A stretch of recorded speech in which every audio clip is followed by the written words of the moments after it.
down two. He's going to go for the knock. Goes for the roll now. And he's spotted Sivio. Looks for the clip, but he's not going to be able to get it. Jumps out instead, but goes down. Moving forward, trying to get a better position using the smoke's advantage. Drives straight in.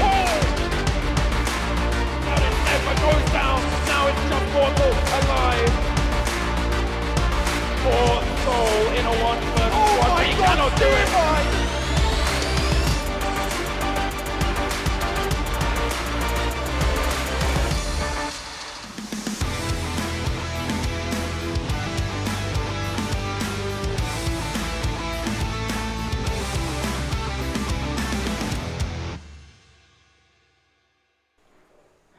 Hello everyone, and once again welcome back to PMCO 2020 Spring Split Pakistan Group Stages day number 6. This is going to be the last day for group stages, and my name is Varun Super Johnny John, being joined on the desk by the beautiful, the talented Ocean Sharma. Beautiful, cool, talented, I don't know. But yeah, still. Alright, so the final day is out here, and 4 more games. Envy, Bablu, Team VFX Oxy, big names are gonna arrive today alongside some other teams as well, obviously. And let's just have a look at the overall standings of where these teams are right now. I mean, there's no game, no team coming back out of that one. Team Bablu still sitting on the top, 202. I want to see where they and can they hit a 300 pointer, because see, they played 4 games, hit 100 points. They played 4 more, hit 100 points. Now, can they be the first team to hit a 300 pointer? In all the regions, there has been no team to hit 300 right now. In all the regions, there has been no team to hit 300, and there has been no team ever. If you, I remember you telling me this correctly. Yeah. There has never been a team, a top-performing team, which have scored more points for kill than their placement points. So Bablu can go for that as well. And on the other side, there is going to be another team in the top 8. For that, they'll have to at least have a 23 kill gameplay with a chicken dinner in one of the matches, and they can go for it. We know about the team. Gaming is on the second. Team HR was climbing up, but then their climb will be stopped as their games are done. They are on the third right now. Team RNG, they can just start climbing today. They are on 4th. Portal Esports is on the 5th. FTF on the 6th. Team Envy, we want to see this name, climb up as well. Okay, so with one good game, Envy can be on the 2nd. You can see that will be a big jump. Yeah, that's the thing. If you notice this, Gaming Hub and LOU Esports, between them, there's just the 16-point difference. So, obviously, I think RNG and Envy are going to finish in the top 3 today. But moving on to the next set of standing, it's going to be Team VFX Oxy, who are going to climb up and look to finish in the top 8 as well. Next is going to try and do the same, as these two are the only teams in the top 16. In the second set of in the second quarter of the standings that are there with 8 games, but the other teams are there sitting there with 12 games in their hand. So we have to see, are they going to have good games or are they going to have bad games today? Yeah, I mean, that is going to be like one of the questions that just comes out. VFX Oxy, Nexus, we'll see how that happens. Moving on from 17th to 24, you can see there are teams with 8 games in this one. 2xOfficial is out there, Team TUF. So in this one, and see, you can see till 24 the teams have a chance, as they are on the 54 points, DFUZeOfficial. But moving on 25th, I want to see where that team is. They have had 12 games, so they are kind of out of the equation. But Freestyle can just jump up, H2E can jump up, HFD can jump up, the Real TG can jump up, and for that is currently at the last. But still, no hope is lost, as they are 20 points away from sitting in the top 24. So this is going to be a serious gameplay for all the teams out there in the top 32. And I would like to see what just happens in this scenario, in the scenario of the fights. And you know how these points,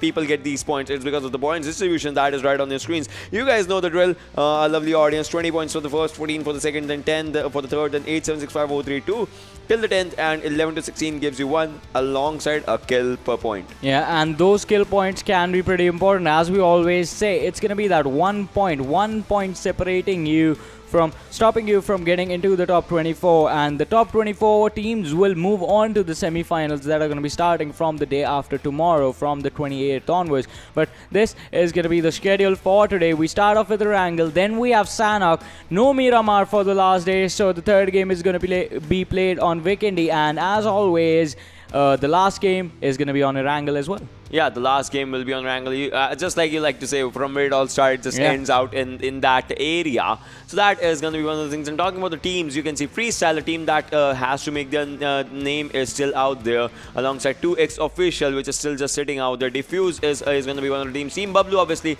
So the team that is sitting at the first and the team that is sitting at the last right now, Bablu and FalaQ, they are out here. But then moving on to the group D, if we the next group that if we have to see, there are some names, as you know: Team RNG, Team NV, Team TUF Nexus, Team Real TG, BFX Oxy. Really big and really good names are also out there. So we'd like to see where it just takes all the teams when the stakes will be at the highest, if anything, because 4 games.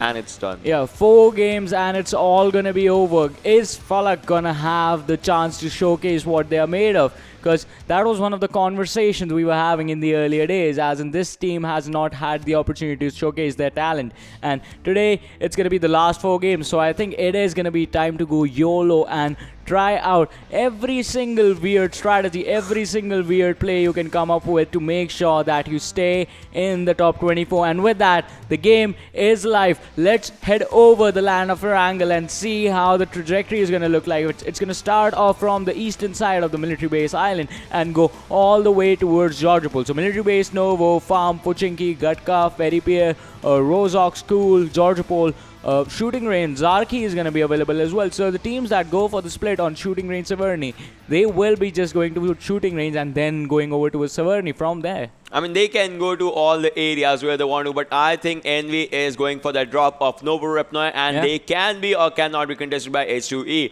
as H2E is also going out in that area. Freestyle on your screen, ladies and gentlemen, they are going for a Farm Melta-ish drop out there. VFX Oxy's players are also going to go to their areas. 2x are going to head up to the downwards area for their rotation. I would like to see where Team Bablu actually drops in this one and how do they start their fights. On the other hand, other teams are 3D is also going for their drop location. DFUZe is going to be out there in Pochinki. Envy, they have started looting. Alright, so this guy is Deadshot, and I remember him because he sent me a friend request in game.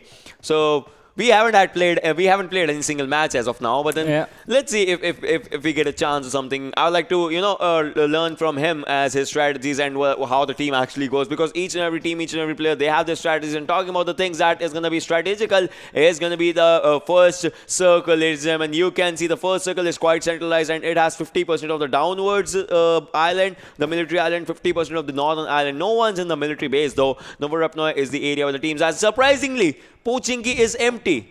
Wow, one of the highest contested places in the game has not been taken care of, but on the other side, look at this, Georgopol containers. That place is crowded, as even Bablu, FalaQ, all the teams like Team 20, squad number 9, Bablu, they are present towards the containers area. The other squads have taken the control of the backward city, and this is it. So this is the city on the backward side of Georgopol, close to the main ocean sort of a situation. And from here on out, you can actually contest the containers, but it is the same the other way around as well. The teams on containers can fall back towards your direction, and then you're going to be trouble if Bablu is running towards you. But look at this, RNG is here as well, and RNG, the squad has been putting up amazing numbers for themselves as well. I mean, you need to look at the fact, like, yeah, Bablu is doing exceptionally well, but the other teams are playing really good games as well. So RNG is one of those teams, and these two teams, they can be in trouble, because TUF especially, because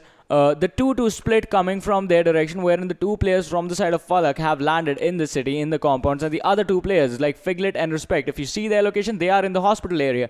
So they can actually be in trouble, but Aqua is going to start lighting the kill feed as soon as the match starts. Exactly, and we'll have to see which team just goes out where and how are the match is going to end up for the teams out there. And see, these things are going to be important, as Aqua, if I remember correctly, Aqua has had a chicken dinner yesterday. They had good run yesterday, and they would like to continue that run in a good way if they can. So we'll have to see what happens, as the first kill for the game just comes in their favor right now. And the major thing is they are really close to Bablu.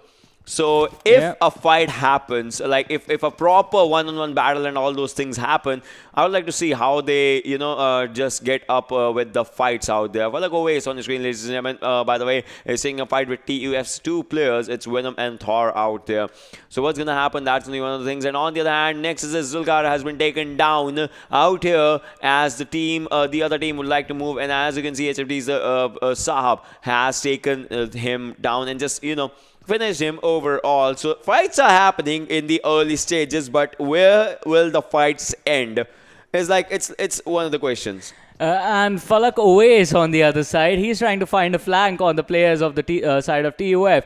Climbs up on the roof, is still looking for information and is still trying to hunt down these players. Venom is going for the TPP through the window, looking on the house that Clone is hiding in. I think the footsteps have been heard, and with the way he rotated, even that information is going to be available to the side of Venom. So his teammates are coming in here, but they are making an open rotation. So Oasis is going to spot out these players coming in. And now this information, the fact that from 2, the number of enemies just went to 4, it's going to be available to the entire squad of FalaQ, as Oasis is going to take a nade to the face, drop down to 50% health, and Thor is going to go charging in. Oasis taking a lot of damage, but still survives. The knock just not coming in for these guys. He survived at just 10-ish HP, and that was like a miracle survive. Now, if he survived it, he needs to make it count for his team. He has survived it for a reason. He needs to go in, charge in from the other directions, and just first heal up. Clone has got his back, and Clone is moving right forward with him. As they know, there's one squad as well.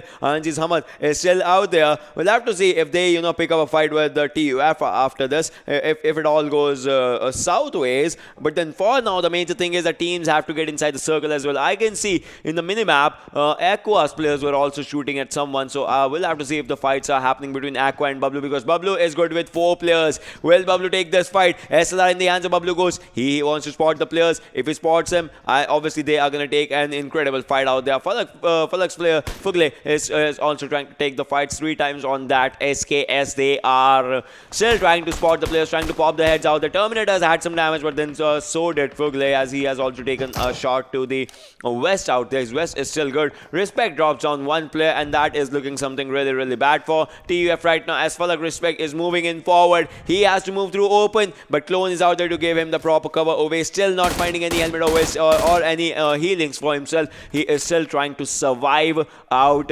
in this one. Ove, you can see on the screen, ladies and gentlemen, has 4 bandages right now, but he is not popping them because he needs to go for a safer rotation, a good area for his team. If he can just go for it, it's going to be a good one. Level 3 backpack, level 3 helmet, level 2 vest for Fugle, and all of them are in a really good position, really good condition right now.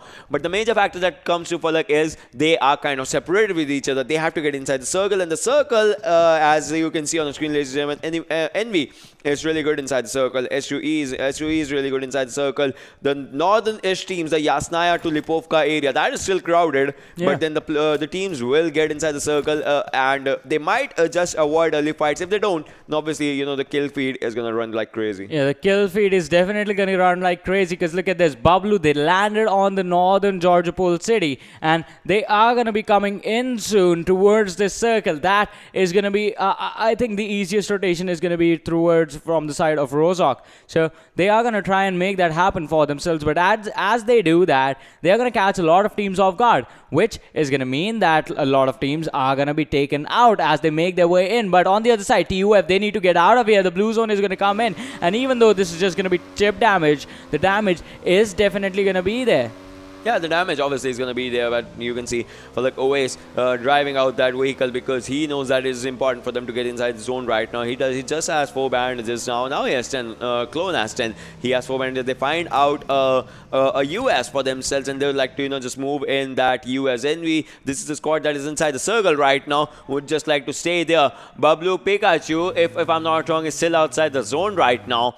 All of the Bablu squad is outside the zone. They are not. They haven't started their movement yet. yet, and so is TUFS. TUF is also outside the circle. They have to get inside the zone. 1300 meters of the distance is what they have to travel, but all that comes to a fact that they don't have any boosters for themselves. All they have is bandages and a first aid, so 75% HP, and then it's gonna go down once again. And the first airdrop has an MK14 alongside level 3 stuff and a ghillie suit. Obviously, you know, ghillie suit is gonna be much more helpful in the final circles and the circles that are yet to come. And MK, if you're using it on auto, obviously it's gonna drop a lot of bodies on it. And surprisingly, the first airdrop is in the military base, the place where no one was. Yeah, the airdrop coming in the military base, but Envy is quite close to it, so they can go for the pickup. On the other hand, Bablu, they have to be careful since now the chip damage is going to be quite significant. I mean, look at this. Some players are close to 60% health now, and that's just going to mean that they won't be able to take these fights. But now they are rotating from that bridge towards the Rozhok area, and that's where they will try and make their way in. Now, another team, NES, on our screens, North Esports. Are they going to get the chicken dinner for themselves this time around? Bablu Pikachu, I think he spotted up a couple of players out, these guys, but still not trying to go for the engagement. And this is a good decision. You need to prioritize your rotation inside the zone. Aqua is quite close to them, but they are just going to wait and wait for the fights before they actually get into the zone. They are going to make their way into the play zone, find a safe location, and then go for those fights, which is actually how you should do it.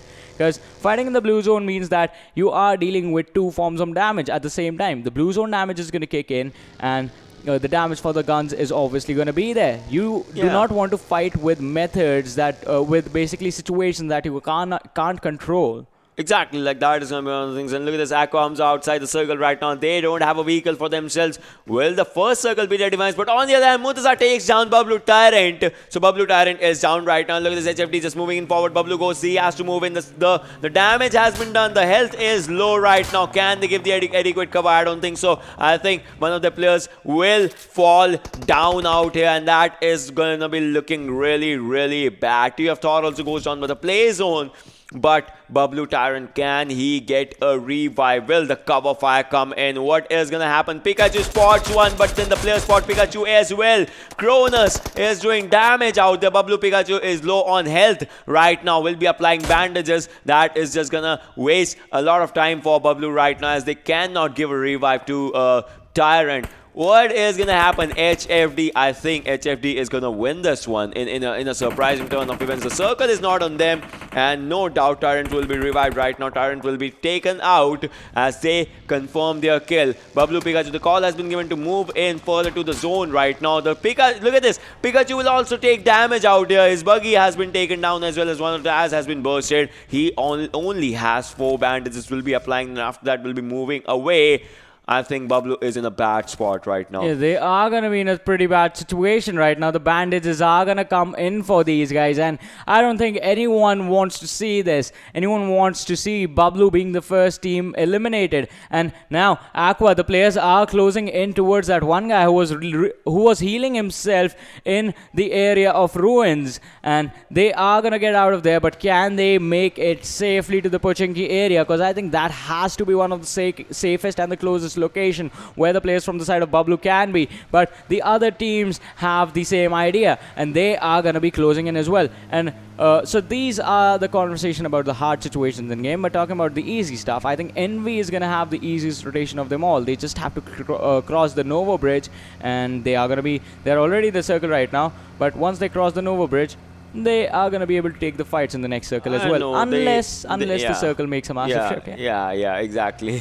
I don't know if they have to cross the bridge right now. Probably later, but right now it's just that they are safe in that area. Not the Nova Bridge. They can go from the military bridge, the left one bridge as well, because Nova Bridge is going to be leaving the circle sometime soon, and that is going to be where the blue zone will be. But for now, if I have to say, talk about the places that are out there, and look at this. Oh my God, circle has had a tremendous shift, if anything.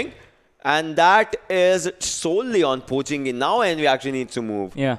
And we actually need to move in, and as I said earlier, it is going to be a pretty easy movement for them as well, because there are no teams present from the Novo Bridge all the way through farm, and it is just that outside Pochinki area that has been conquered by these players. Aqua, they have already made their way into the Pochinki city, and NES, they are on the outskirts. R3D Esports is on the almost everyone is outside Pochinki except for Aqua, who are already in there. Bablu have gone for a split up, wherein Pikachu has been left behind, and Zameen and his other teammate, they have moved forward, wrapping around the entire city before trying to spot out the players before they actually go in for an engagement. This can be actually quite risky, since if one of the guys actually gets taken out, they are going to be another man down. Tyrant has already been taken out earlier, so now they are just going to play with just 3-man squad. I mean, they'll have to change the strats, and the strat change is coming, like slowly and slowly. Right now, Bablu will be in a good spot because they are coming in from the northern direction of the area, so the rotation is really good. And VFX Oxy on the screen, ladies and gentlemen. H3 Old Boy was spotted. HFD Cronus goes down as R3D Walker joins the party of the fight out there, and VFX Rage Oxy just trying to spot the players and take them down. They have 40 bullets in their AKM and M16 with a 6-time scope. Really good loot out there, but level 1 helmet. Look at this Walker just moving in, takes down HFD Zoomer as well. But on the other hand, they are going to be contested on the other side. But HFD's Bud Sahib has also been taken down out there. Kolossi takes down HFD Umar, and it will be the final player, Murtaza, that bites the dust. And Team HFD becomes the first team to be eliminated out here in a surprising turn of events. Yeah, it's gonna be surprise, definitely, but Bablu still surviving in this game, and H2E, they are gonna be in their crosses. If 2 of the players have been knocked out, but can the finishes come in? Are the kill steals gonna be there, or is NES gonna finish these players off? As GamerX, he gets a revive, but on the other side, TUF take an exit from this game as well. Amir with that Kar 98 on him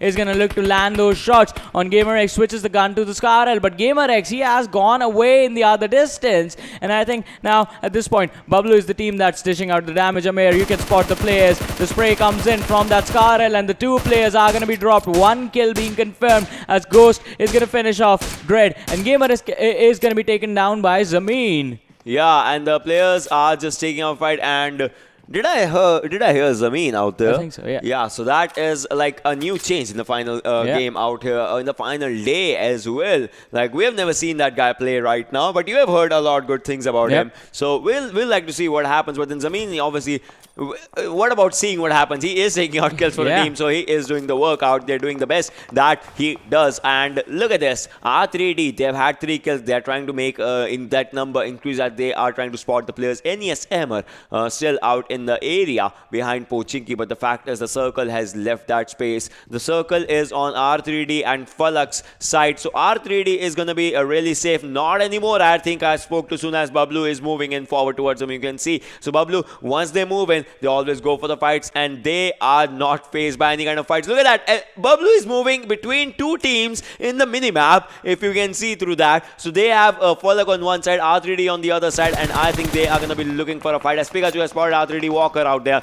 They have spotted all the players of R3D. R3D, I think they have been given the call that we have to move in backward right now, because the team that is out front is Bablu. And look at this, Envy really close to 2x right now, as Moth was trying to take out the spray out there. And look at this Ghost, and I mean the vehicle is on a critical health. 3 more shots and the vehicle is going to go down. Envy Afshar goes down as the player just blasts his vehicle on the other side, and 2x Mod just bites the dust. FalaQ has spotted one of the players. Envy is dropping. Bablu Zameen has dropped as well on the other side, and Psych is taking the fights against the real TG. Bablu Ghost also goes down. One final play from Bablu remaining. Will it be the extra Bablu on this position? I don't think so. No one would be wanting that right now. If that happens, that will be quite unfortunate, as VFX Team Oxy was taking up the fight with Team Bablu. TG Solo King goes down as Envy Psych was taking his fights, and the vehicle blast, I think that is going to be just helping them out. The R3D Ezio has been taking shots from all the sides as 2x Alliance just goes down,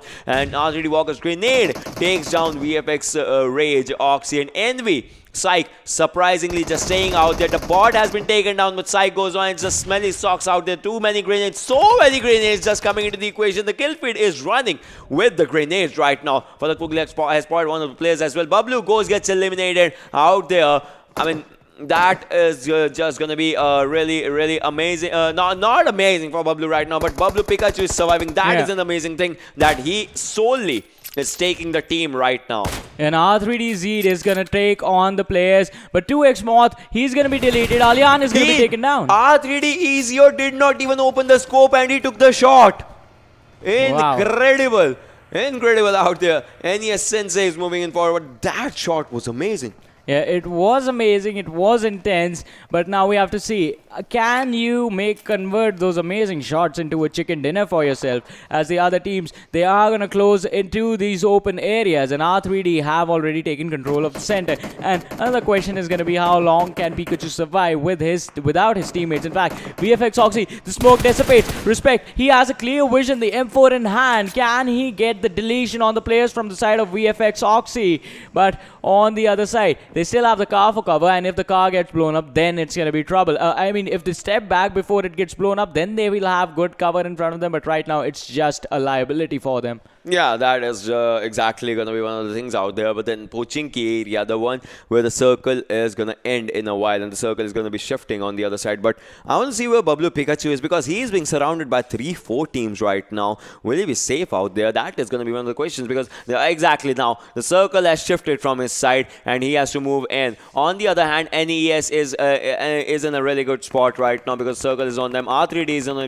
really good spot. Circle is on them. FalaQ Clone takes on 2 players from RNG, as Aladdin also bites the dust with a UMP in his hands out there. And FalaQ, I think the call has been given to get either inside the circle or to finish what they started. And I think they are going to be moving to the back end, as they will be spotting RNG's players out there. Clone on one side, he has to stop this vehicle to take up the fight, but Clone will be taken down. No, Clone has taken down one player, but now he gets down, as now the fights are on the other end. One more player just bites there. It's going to be Sketch out there from Oasis side. And Aladdin, once he goes down, which he does, that is going to be the elimination for Team RNG out there. Another good team being taken out early on. RNG exiting the stage. Or is it going to mean that Bablu is just going to ensure their domination? I mean, they have ensured their domination, but RNG, as we said, Envy and RNG need to finish in the top 3 by the end of today. They still have a lot of games remaining. And look at this, Pikachu, he is far off in the distance, but he couldn't be in trouble. R3D Colossi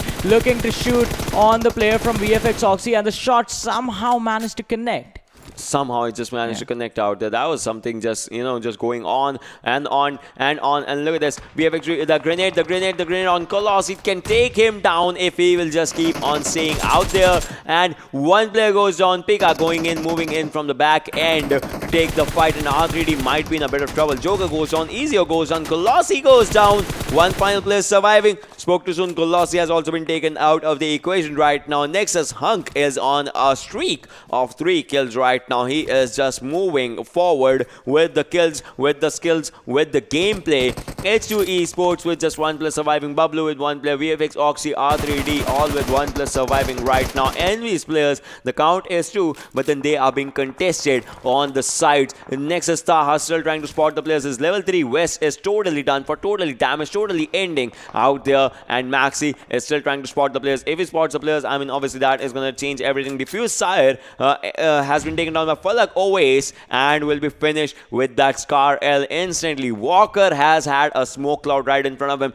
This back end of Pochinki, this is the first time that I'm seeing a circle out there, and I would like to see how it just ends in the scenario. H2 Esports is outside the circle. The player, one single player of H2E, I don't think so. He wants to give a kill to someone or something, and now he just makes his way to inside of the circle. And Maxi from NES was using a grenade. It did not hit anyone right now. But one good thing about North Esports is that they have all the 3 players alive. Aqua and Bablu outside the circle. They have to get inside the circle right now. Bablu Pikachu goes down. That is going to be the end of Team Bablu out there on the 11th position. 10 teams remaining out for the next fight. Look at that. The player being spotted and being shot at. Yeah, Sensi managed to catch out a few of the players from the side of Aqua off guard. And FS Freestyle is going to come in from the other side, and the finishes are going to be confirmed. But the kills being stolen. Aqua, they are going to be in trouble as Baba, with that M249 in his hand, goes for the tap shots. And I think, was that how he got the finish? I don't think so. But now he is just using that gun to create some pressure. And now the turn is going to be Envy's as his crosshair turns towards their sides. But Envy, they rotate behind the smokes just to be careful. And Baba is still focused in the other direction. So they are going to be safe for now. Still focus in the other direction. But look at this, FS Baba obviously using that M249. You know the 100 bullets, the damage that they do. FS Baba trying to spot the players out in the poaching key. And look at this, NES using the smokes for themselves just so that they can move into one of the directions for their movement. But will it be the end of Aqua out there? As Aqua was in a really good, bad spot. H2 Esports gets eliminated. Aqua gets eliminated on the 9th position this time. VFXoxy with a single player, that too outside the circle, is going to be a bad thing. But FalaQ takes down 1, takes down 2 as well. Envy Deadshot gets taken down. Envy Sai gets taken down. I think that is going to be the end of Team Envy as well. FS Baba with that M249 still trying to spot the player. He knows the location. He knows that Oasis is out there. M249 is trying to do the damage, but then Oasis goes down as M249 will be out. 27 bullets, needs to reload as well. You see that Molotov on one side, that is just going to let FalaQ not to rotate from the right. Now they can, and I think they're going to go for it because right rotation will be the best out there. FalaQ Respect still trying to, you know, pop up the adrenaline boost for himself, or if not, just energy drinks and painkillers. And Fugle is just sitting out there. They have a smoke behind them just so that they can have a cover. And FS, there is no stopping Freestyle. Freestyle is on 26th position right now. They need to be in the top 24, and I think they have just found the right game for themselves. Yeah, they have just found the right game for themselves, and this could be the start of the climb for this team. As now only 4 teams remain. DFUZe, they do not have a chance at this one, and FalaQ Respect is just going to blow himself as the car blows up. He's going to be taken down. Fuglet is the only man remaining, and he has the drop right behind him. So he can use that for cover, step back a little bit and try and find it out with that. But now Freestyle, they have a massive advantage with all 4 players in there, and so do North Esports. 4 teams remaining, 10 players alive out there. Final circle might come really soon. 7th circle on the screen, ladies and gentlemen. Which team is gonna win? That is gonna be one of the big questions, as FalaQ Respect is out. FalaQ is out there with just 1 player surviving out for themselves. What is gonna happen? 10% probability for them to win. DFUZeOfficial as well, 10% probability for themselves. North Esports and Freestyle, 40%. Which team is gonna hit that 100% mark is gonna be the question, and that is gonna be the answer that we'll be getting in quite a while right now. But still, it's gonna be a 4v4v 1v1 situation in these fights out there. You see, DFUZe Ronnie's crosshair was exactly at the spot where you could spot the players. Maxi's out there, Sensei's out there. Futrutsu goes down as NES Sony just takes down 1 player. What's gonna happen out in this one? We'll have to see. And Black has been spotted as well. I think this is gonna be the changing point for Freestyle, as NES Sensei is taking all the fights. Baba also has to move in forward. If they do, that is going to be something. But then right now, team number 11, that is our NES North Esports, still in a good spot. I spoke too soon. Baba with an M249 just takes him down. Sensei 1 HP. 1 HP play coming in. Can he heal out here or not? Is going to be a big question. He's popping up a first hit as he thinks he has an adequate cover right now. Baba, the guy with M249, needs a revive right now. Malik is sitting out there. 29 bullets in his gun as well. Snow is looking really bad, but he has a smoke for his cover right now. The grenades and Molotovs and the smokes, everything is being thrown at from one direction to the other. MS grenade takes down Baba once more as he was low on health. This will be his 4th knock, if anything. Look at this. Fugle is still sitting out there. No one knows it. Black, the grenade was really close to him. He could have traveled that distance. Vehicle was not needed out for that one. He could have just walked back, but he chose to take away the car just so the nades do not actually make anything go pop instantly. But the amazing thing that I want to talk about is going to be the fact that Fuglet is still sitting there inside the smoke and he hasn't moved. Okay, he is moving now, so this noise is going to be given away, and that is going to be a bad decision as damage is going to be there. And FalaQ is going to take an exit. His last man is going to be deleted from the server. And now Malik, he's trying to spot out the players from the side of North Esports, and Ronnie from DFUZe actually spots out Maxi. I mean, he shot in the same direction that the previous shots were fired in, but he could not catch out the the player off guard. North Esports, they are going to be in trouble as the players have been knocked down. Snow is going to be in trouble. Sensi is going to be taken out at any given moment. Still surviving with 20 and all them. That's just going to leave the team with one man standing. And that is just going to be so bad for them. On the other side, FS, Freestyle, an amazing game coming in from their side. All 4 players still in this. Diffuse Ronnie, can you make this happen? Can this clutch be yours? The nade is going to come in. Sensei, he gets knocked out, and that's just going to be North Esports, just one guy remaining. Oh, look at that. Ronnie is out there, takes down Futurutsu in the equation. Now they know he takes down one more. Black has been taken down. Can the snake bite 4 people for a 1v4? Malik is on the domination right now as he has 3 kills. But will that be enough? I mean, the revives are coming in. Ronnie has to play from coast to coast. Maxi is also at one direction now. Maxi has attention towards Ronnie. I think so. He was throwing some grenades and throwables out there. And Baba, now they have to get inside for the circle. This can just backstab them as Black goes down. Maxi takes down one. But the kill steal is coming. Ronnie steals the kill. Incredible out there. Spawns the second, takes him down as well. But Malik was out there for a cover fire. DFUZeOfficial gets eliminated. One player, Maxi. Can he clutch a 1v3? If not 1v2 out there, as one player is just down. Futurutsu, he can heal himself, or I don't know if he is down out there, but Baba is definitely down, the guy with M249. So Malik is surviving out there. What will be his play after this, as Futurutsu needs to heal for himself? The guy does not have a heal.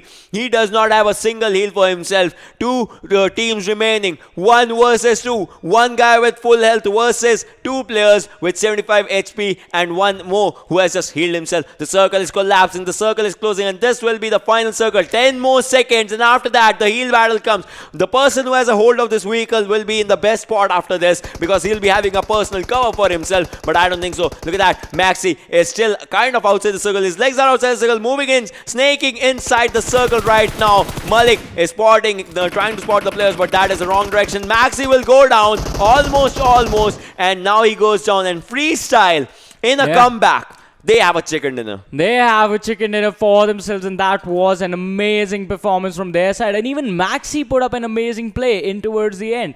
But once again, he did take down Futurutsu as well when it was a 2 versus 1 situation. But once you actually connect the shots, your teammate is definitely going to know, all right, this is where the guy is. And Malik was actually just spraying randomly, but his luck was so bad that not a single bullet hit Maxi earlier on. Yeah, and Diffuse is Ronnie, the guy who was there for the team. I mean, the team has 2 kills. He has 2 kills, and he just, took his team to that spot, the 3rd position. Yeah, kill steal's actually coming in pretty handy for him towards the end. But then the MVP for this particular match is going to be Malik out there. 5 kills, 732 damage, 27 minutes and 33 seconds of survival time, and 10 kilometers of distance travel. 10 kilometers, I mean, it's a good number considering that it is just Erangel. Yeah, considering Erangel, 10 kilometers is a lot.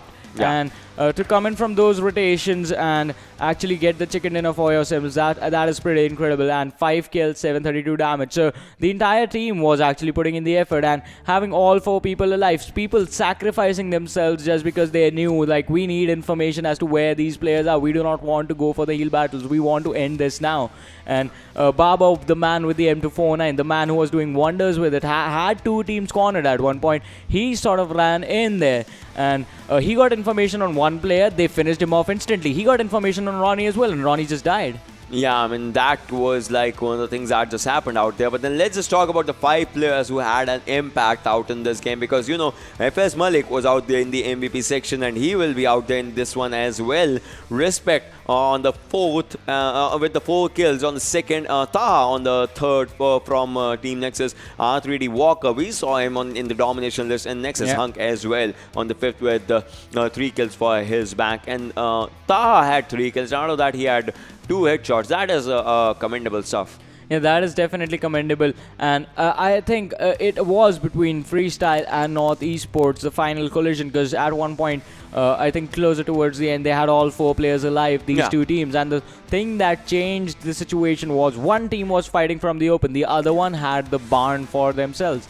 And the cover is always going to give you an advantage. And with that, let's have a look at the standings for match number 1 and see how the other teams did and how many points they got. Because Freestyle, 20 kills, 9 kills, 20 points for placement, 29 points in total. First position. North Esports, they are going to be second, but FalaQ, with the amount of kills that they have, they jump up quite a lot. They are on the 3rd position. Nexus made a jump on the 4th. R3D Esports made a jump on the 5th. Diffuse, they might be 3rd. Did not have enough kills, so they dropped down to the 6th position. Team VFX Oxy, it's going to be 7th on the standings, and Team NV on the 8th position. But again, I'm happy and I'm sad at the same time, because look at this. Aqua is on the 9th, but this is what I'm happy and sad about the fact. Like Zameen, one of the older players from the team Bablu, I remember, and one of the players I love to watch. He is playing again, but this game was an early exit for their squad, finishing on the 10th position. RNG, a really good team as well. They played amazing matches on the 11th position this time.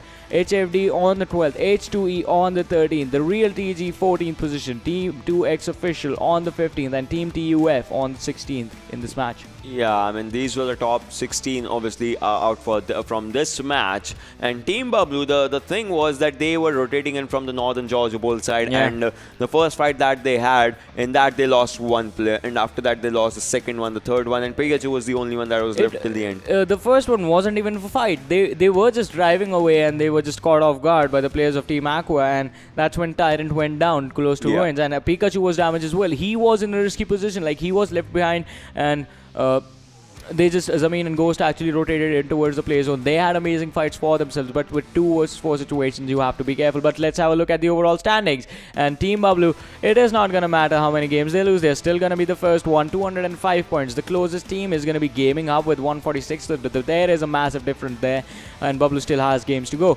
RNG, they are still going to be on the 4th position. 9 games played, have 3 more to go, so pretty comfortable. NV, they are just going to climb up on the 6th position now, so not much changing apart from the fact that only 2 teams' positions will swap around, and it is just gonna go up. RNG is gonna climb, NV is gonna climb. Let's have a look at the second set of standing and see how many things have changed over there. As Nexus is gonna climb up to the 10th position. VFX Oxy, they had a bad game in the last one, so they dropped down to the 9th position, 13th position. North Esports, they climb up, a huge climb with that game. It's gonna be on the 14th position for them. Other than that, the standings are pretty much the same, as most of the teams over here as well have played 12 games also. And let's move on to the 3rd set, and this is gonna be the interesting one. 2XOfficial, game not gonna matter, still the 17th. Freestyle, they climb up all the way to the 19th position with that one chicken dinner coming in for their side. And Team TUF, they are gonna take a slight dip. R3D Esports still on the 23rd, and Diffuse is still gonna be on the 24th. Yeah, as of now, these were the top 24 out there, but then there are still the teams that are just, trying to go for it. 66 points were there in the 24th. Aqua has had a drop this time.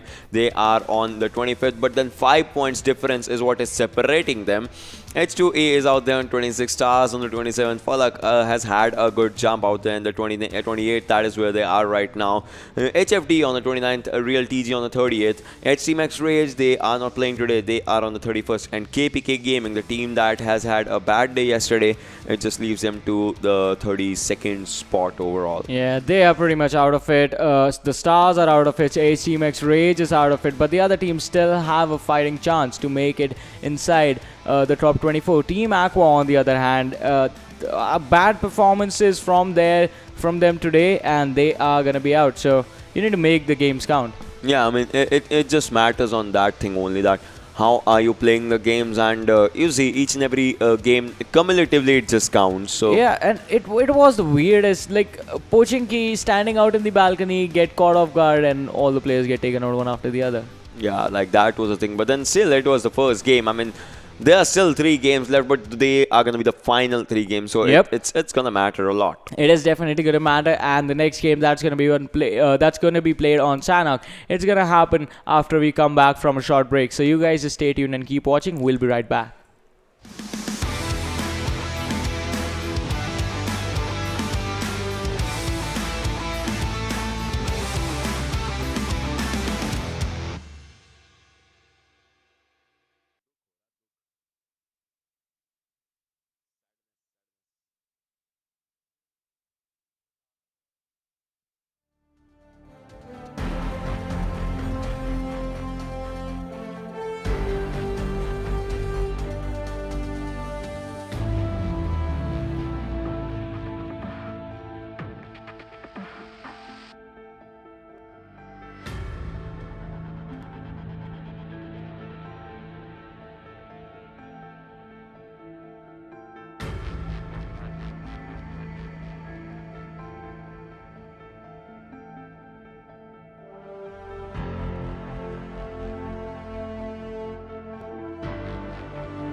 Hello everyone, and once again welcome back to PMCO 2020 Spring Split Pakistan Group Stages. My name is Varun Super Johnny John, being joined on the desk by Ocean Sharma, and we are about to head into the second game that's going to be played on Shanok. Yeah, the second game, the Shanok's game, the game that can show us some snakes out there. Let's see if those snakes bite or not, because that is going to be one of the things out there. I mean, the first game was good for some teams, like the team Freestyle. They have had a comeback. Yeah. In the previous game, they are looking for that top 24 contestation, and they are going for it. But can they continue that pace? That's going to be like a question.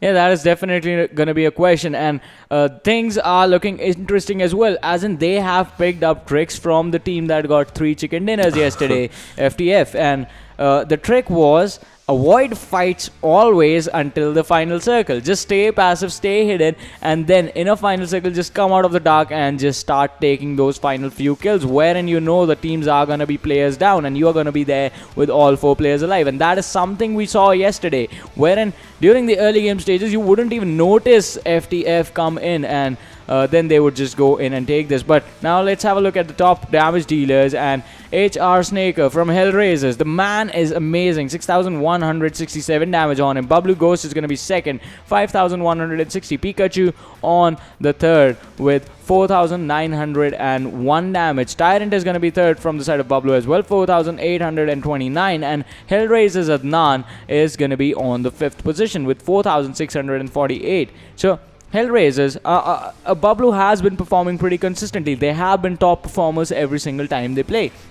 But on the other side, Hellraisers, their performance graph sort of went up in a straight line, wherein they started off quite slow in the first few games they played, and then their performances started going up, and you could see the change in the style of play, because they started off with an aggressive play style, and then they just turned into a passive team, wherein just one player would be up front. There would be Snaker. He would spot out, wait for the get the information for his team. His teammates would come in, and then they would charge in on the team. Yeah, I mean, it was like it was a working strategy for the team, and it's that thing only. If it works, it works. If it does not work, then maybe you have to go for some different plan or something. But for now, if it was working for the team, they were trying to use that in their favor and just pop the heads, just take the players out and all those things. But then we'll have to see. Team Envy is doing really good. Yeah. Bablu, I mean, these teams are in the top 8, but what their fans are lacking wanting from them is, that chicken dinner gameplay, the thing that they are just known for, the thing that they just take out on their opponents. I think as speaking just about Bablu, I think anything below a 14-15 kill game is sort of like a mediocre performance for them. Anyone else, that would be like a good game. They're the best, actually. Yeah, they are one of the best teams in this region, in this country, and can go, like, the way they play, it feels like on the international stage Bablu can actually stand up to it. But these two teams have been performing really well as well, and it has been a surprise as to how much has changed over the past couple of months. NV 59 kills, RNG 50 kills. Look at the damage to healing ratio. It is a good one, because you need to make sure that you're dishing out twice the damage than you are taking. And that is exactly what this is. 11,372 damage to 6,000 around healing. On the other side, Team RNG, 11,000 damage to 5,700 healing. Headshots, 13 to 10. Chicken dinners, 2 to 1. Points, 144 for RNG, 139 for NV. The difference is not that big, but once again, the stats are what they are supposed to be. Well, yeah, as of now, I mean, these are the numbers. It can change. Like NV can go for a chicken for themselves as well in this one, and it can just reflect all over them and all those things. But then for now, if we have to go for the things for this particular game of Shanok, I mean, 3 islands. No one tries to go to Camp Alpha. That's like one of the things. 2 islands. 2 islands out there. So Ruins can be a really good area. And talking about the area, let's just dive into the game. Let's just dive into the plane, and let's just see where the game just takes us. As you can see, from Docks area to Khao, Tatmok, Paradise, Mongnai, Camp Bravo, Boot Camp, Kampong, Lakavi, Cave. Good areas are out there. Camp Charlie. All those areas are present. Let's see where the teams actually land up. As you can see, Bablu, Pikachu, they have already landed. NV has already landed. TUF has landed. And HFD has landed. So let's just see where the players go. This is going to be interesting, because I think Bablu and NV, they are both heading towards Painan. and that is just going to mean an early fight coming in. But a question like always, who's going to go to Paradise Resort? Which teams are going to try and fight it out towards boot camp? Because those two, once again, are the places where teams can actually get third partied, and only one team sticking to the southern side of the map. That is once again quite interesting. HFD is the only team over there, and Envy actually overshoot it, have passed Pionan by quite a distance. I think they are gonna go towards Ruins now. Circle is a really good circle. I mean, if you just see, it's properly a centralized-ish circle out there. So that's just one of the things that that is gonna change everything. And look at this, VFX Oxy.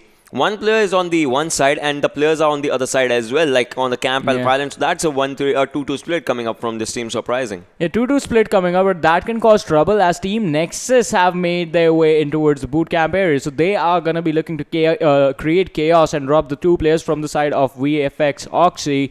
But on the other side, the circle, I think this is going to be an easy one, covers all the high priority location, basically has all the teams in it. So no early rotations are going to come in from any teams. They are going to wait for the second or the second circle to actually go in. With the third circle kicking in when the blue zone is actually going to meet it, that's when I think we will see some aggression, some actual fights. But for now, it's just going to be those 1 or 2 teams colliding up against each other. And talking about collision, FS Freestyle, they are going to look to get the second chicken dinner for themselves, as well as Baba with that vector in his hand is going to look to spot the players from the side of North Esports, another team that was present during the final stages of the last game. And Snow is going to be the man whose information is going to be crucial, because if he goes down, that's going to be trouble. But all the players, so Maxi, Amer and Sensei, they are coming in for the rescue of the teammates. Snow is going to get up. I think Baba is waiting for his teammates as well. You do not want to engage in a fight when you know you do not have the numbers. Snow has the QBZ in his hands, and he finds scopes as well. So we have to see if he already has a scope on the gun, or is he going to look for a better one for it. It did not pick up the red dot that was lying on the ground. Yeah, I mean, if it works, obviously, you know, that like, or maybe his auto pickup might be offer something out there. Any SS players just moving in forward, they have spotted out the players from FS, and that is going to be a bad thing, as the first knock almost was about to come out in that one. QBZ with the 6-time spray was coming in really good and really handy, but as of now, I think the players once again being spotted at, being shot at, but alright, Baba has made it to his safety. But I don't think so. Snow wants to let them, you know, go. They are still moving in forward. They are still moving in for the fights, and the fights are happening. Black is in the waterways area. Let's just see what happens as the fights are gonna happen. And yes, Snow goes down on the other hand as FS just comes into a fight out there.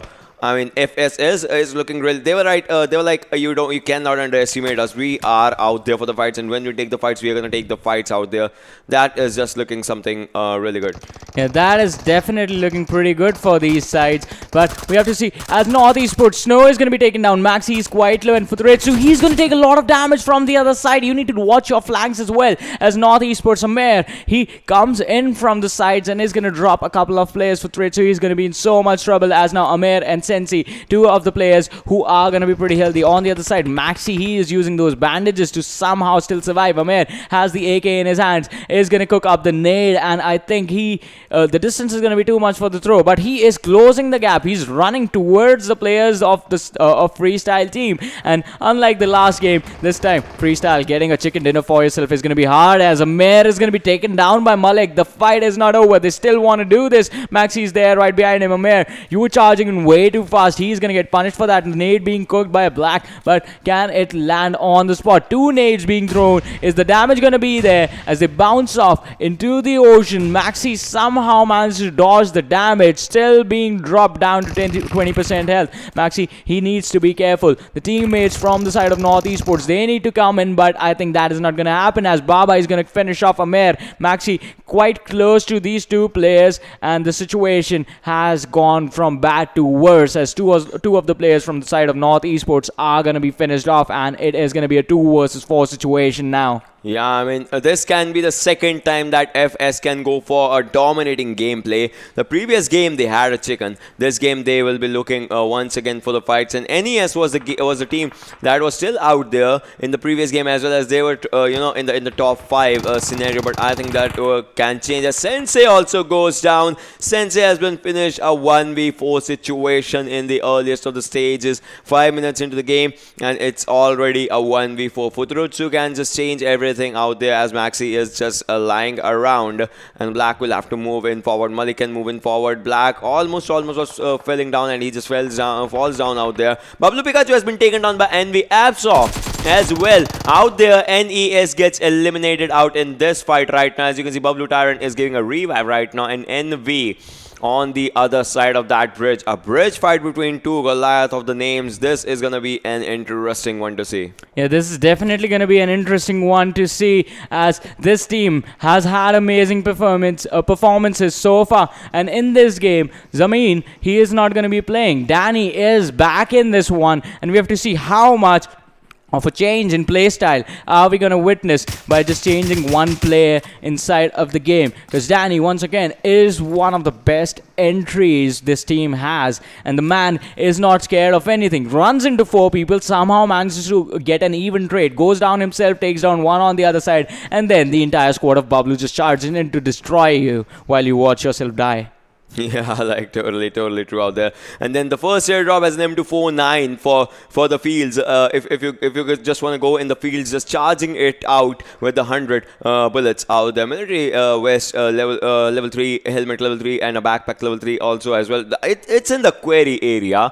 Yeah. And really close to it, it's gonna be TUF. That is quite close. There's gonna be like some squads. But then look at this boot camp area. All right, so this thing, the thing that we were talking about previously as well, VFX Oxy, they had their players jump on the other side. Now the players have swim through the river, and now they are really close to each other. So in this 3 warehouse location for boot camp, and they have to charge in on Nexus. That's how they are just trying to locate the players if they can. And R3D on the screen, ladies and gentlemen, just waiting out in their area where they are right now. And they're on the northern side. The southern side of Tatmok is where they are right now, and they're just sitting out there just trying to wait where they can see some players, if the circle just stays on them. Meanwhile, it's about 8 minutes into the game, ladies and gentlemen, and the circle has started to move in. Let's see where the circle goes, and let's see where the rotation actually comes from.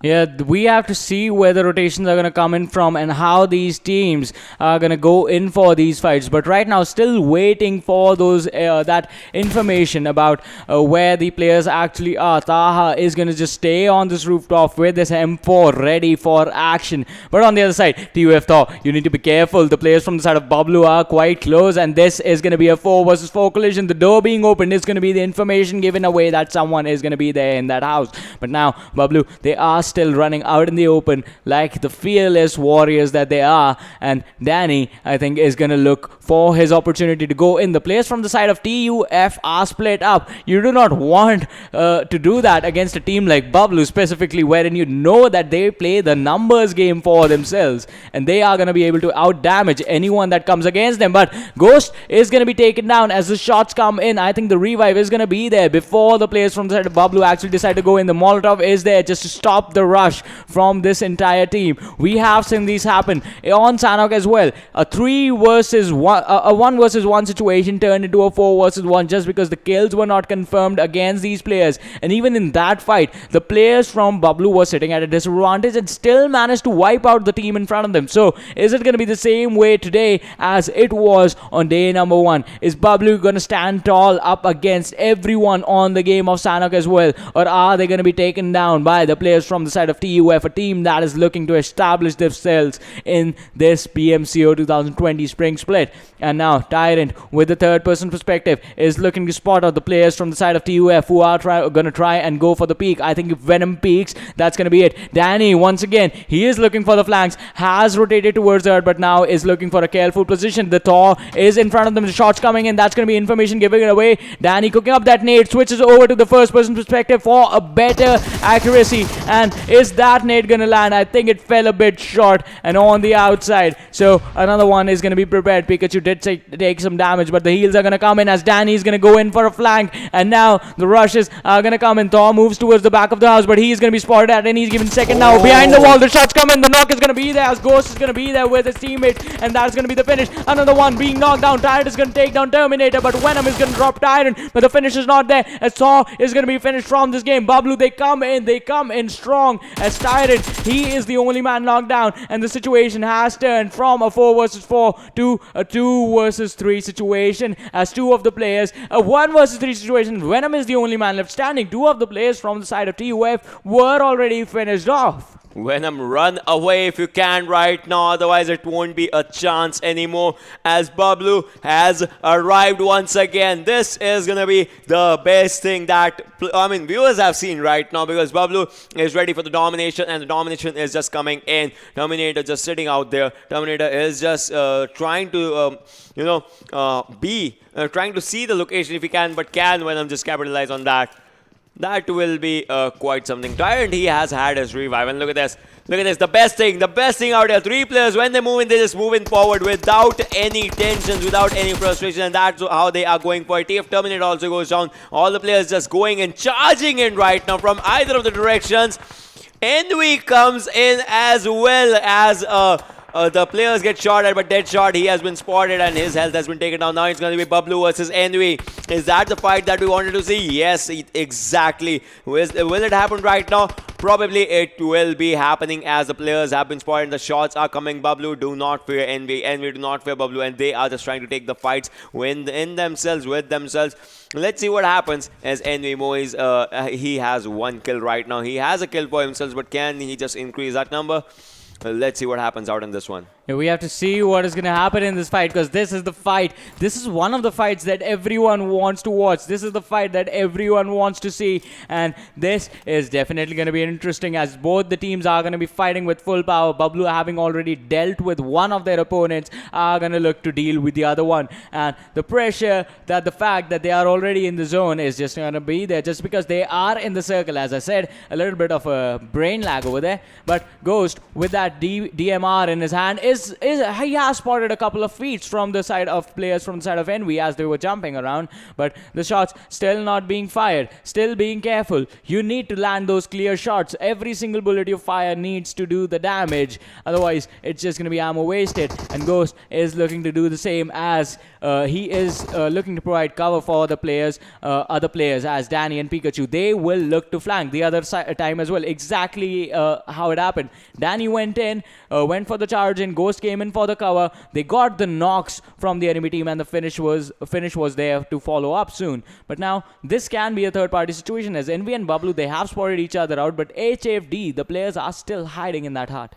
Yeah, they are still hiding out in that area of Query right now, and Envy is trying to move in forward towards them. I mean, Envy is changing their perspective right now, changing their POV from Bablu to HFD. We'll have to see what happens out in this one. Envy has all the 4 players, but Abstra has been spotted. He has been taken down. Moise has been taken down. A surprising turn of events as HFD, they drop 2 players. Deadshot and Psych are the only 2 players left, and Murtaza takes the kill of Abstra. The guy who was wreaking havoc with his gun has been taken out. That is a good strategy. Just take out the first one who is gonna rain terror on you. Then you don't have to be scared about anyone. Cronus is trying to spot some more players. Deadshot is moving in forward. Can he or can he not just give cover out here? Uma is trying to spot the players as well. Deadshot's smokes are going to be popping in right now anytime soon, and as the smokes just pop in, they will try and go to take out the revive on Moise, and he was shot at a while, but then is still safe. Aqua Hamza comes into the equation. Aqua Fatty comes into the equation as it drop down players from R3D as well out in the Tatmokish area, like the south of Tatmok, as you can see out here. And oh my god, that spray by Fatty was a good one as Colossi just goes down out in that one. Walker is out there, Easy is out there, Vandy is moving forward with his M4. What's gonna happen? He is still trying to spot the players out in that one. He is trying to spot where he can see the players. He saw one, Hamza out in the open. Walker just sprayed on him, and a lot of health has been taken down off Hamza. He's still out there. Moise has also been taken down by Murtaza on the other side. So Envy, dead shot also goes down by HFT. Cronin is just one player of Envy. Look at that. Look at that. That was an interesting spray out there by Easy. The revive is coming in out on that one. We'll have to see what happens. Envy Psych is a lone survivor out in this one. And look at that. Penny is moving forward as revives are happening. Easy will be taken down out on that one. And Walker, the lone survivor remaining. Can he pull off a 1v3 right now? A much more tensionous situation for this guy, but he will have to step up. He will have to step up to the competition, but in a surprising turn of events, that is going to be the end of R3D Esports out there. Yeah, definitely a big surprise coming in over there, as R3D is going to be wiped out by the players from the side of Aqua. But once again, let's focus on the team that got the chicken dinner in the last game. It is going to be Freestyle on our screens right now, as NV Moise is going to be taken down by the player from the side of HFD. Another interesting fight happening over there, and we still have to see if someone is going to capitalize on that situation, or are the teams just going to deal with each other. As Black from FS is going to look to spot the players from the side of DFUZe, but the peak shots just not managing to land every single thing. Some of them connected. Biswa has been dropped down to around 50% health, but he is still going to be alive, as now he knows where the players are, and now he can actually cover himself, position himself perfectly right behind the tree. Last time he was just focused on the other players, and so he was pretty much visible from there. Yeah, I mean, that was just one of the things that was just happening out there. But then look at this. FalaQ, they are moving in forward. This time just trying to have an even better game than before. The zone is quite centralized, so the players will be in the circle right now. And the FalaQ squad has to get inside the circle. Envy Psych just sitting at the end of the query area, the query edge out there, because he is left all alone. This is the best thing that I like about Bablu squad. If you see the circle, they are in the right center of the circle. They are like, everyone just come at us, we will take the fight for ourselves, and they just don't, they're not scared of any team out there. But there is one team that is just moving right close to that, is HFT, that wants to move in, because see, HFT took a fight with Envy right now, and they just dropped in 3 players from Envy, so they'll be looking forward to take the more and more fights out there. And let's see if they do it. How are they going to do it? How is it going to happen? And how, what kind of scenarios can it just bring out for them? Yeah, because this team has always been one of those teams, and we have seen this from them as well, wherein they just fight 4 teams at the same time and actually wipe out all of them with just one player focused on each team. They have that kind of firepower, and being in the center, if they can actually control those compounds for themselves, I don't think any team is going to have an easy time dealing with them. They are just going to destroy anyone they see, and right now, they just need to get into an even better position, and there are these compounds present in the dry road on the minimap that you can see that Bablu is going to look to control and is going to look to fight from there. But now, since the circle has grown smaller, in the meanwhile, the 5th circle as it comes, I think that is the point where the aggression is going to start going up, because it is going to be an open area fight, and the mountains are going to provide a lot of information. You are going to see peak fights, you're going to see low ground, high ground fights, you're going to see compound fights come in, but the gatekeeping from the edges, that is also another thing that you're going to be seeing, since a lot of the teams are right now outside the play zone, and they will be coming in a meanwhile. Other teams that are in the play zone can look to position themselves right on the edge and stop teams from entering in, just like HFD have done. H2E are on the outside area of the circle, and HFD have taken the higher ground on the top of the mountain. So once HFD, if they abandon this situation without even thinking, they are going to be in trouble, but they are going to be in trouble no matter what, as Freestyle come in from the rear. One player being taken down. Baba is going to be taken down as a return favor. GamerX dishing out the damage, but now the information is going to be there that 2 players are present in that compound, and GamerX is still pretty healthy. Baba is going to be revived, and in the meanwhile, another player from the side of FS, Futuretsu, he's quite close, just dealing with the information, hearing the sounds, and he is going to hear Old Boy coming in towards their direction. Baba has been revived. Malik going for the far off flank. Failure. Dread. GamerX. Old Boy, can you hold on on against this team that got the chicken in the last game and has already been the reason for the wipeout of one squad earlier on. Exactly, and you can see Failure just trying to take that TPP as Malik was sitting out there. Can you or can you not? I think he has spotted the players. Old boy has done some damage but has taken the damage on his side as well from the back end as well. Cronus takes down Buzurutsu. Black is moving in forward. 10 HP. That is going to be the end of Freestyle. The team that has had a chicken dinner in the first game, that dominated in the second game's early start, just goes out. And look at that. Solo King takes down one player. Goes back to the cover right now. I mean, obviously that is one thing that he needed to do. RNG still surviving out there. I mean, the player has been taken down, but still, he is trying to survive. On the other hand, HFD's Cronus has 3 kills for himself, and the bad thing starts now. RNG has to get inside the circle. They have to be in the open area. The circle is really close to the other squad, that is TG, the real TG. They are out there contesting the zone for them.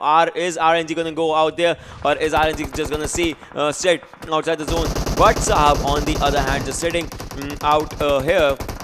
On this area and just trying to survive, gets inside the zone and takes down one.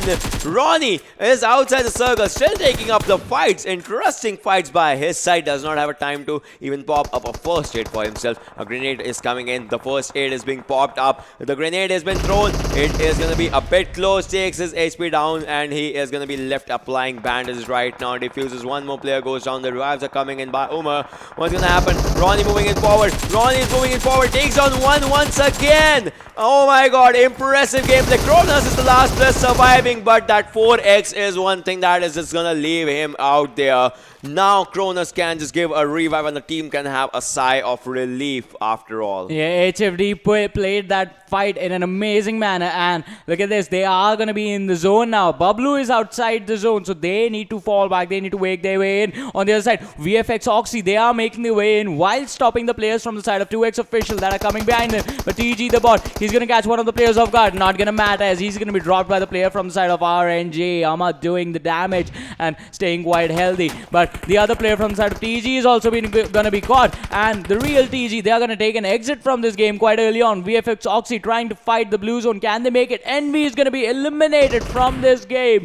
Team Bablu, they are going to be able to catch Reaper off guard. And RNG is also going to take the exit. The blue zone dishing out a lot of damage. Now Bablu, they have to be careful. They need to run from here. The blue zone is going to cause a lot of trouble for them. And the rotations are going to be compromised. But now Hamza from the side of Aqua, he has to deal with Taha from the side of North Esports. The blue zone is going to be there, but that's not going to matter. Fatty's going to come in. He's going to go down. And Fandy is going to be the man who clutches this one out for his team. Bablu Pikachu is going to get the kill for the player from the side of VFXoxy. Ghost is going to finish off Aqua Hamza. Aqua Fandy is going to be taken down as well. And Fandy is the only man left standing. Can he be finished off? Because if he's taken out, that's going to mean that Aqua are going to be out of this game. And I think that is going to happen in a little bit. Aqua still standing there with 2 players there. Bablu is in this game with all 4. So down to the top 5 teams. Danny is going to be taken down in a bad situation. But right now, Ghost is returning the favor as he is firing those shots towards the players from the side of FalaQ. The smoke is going to be popped so that he can revive his teammates who are going to be in trouble. Just one player down for the side of Bablu and the other one was quite low. But now the blue zone is coming. Can you take this one? Ghost is going to be taken down by a ways from the FalaQ squad.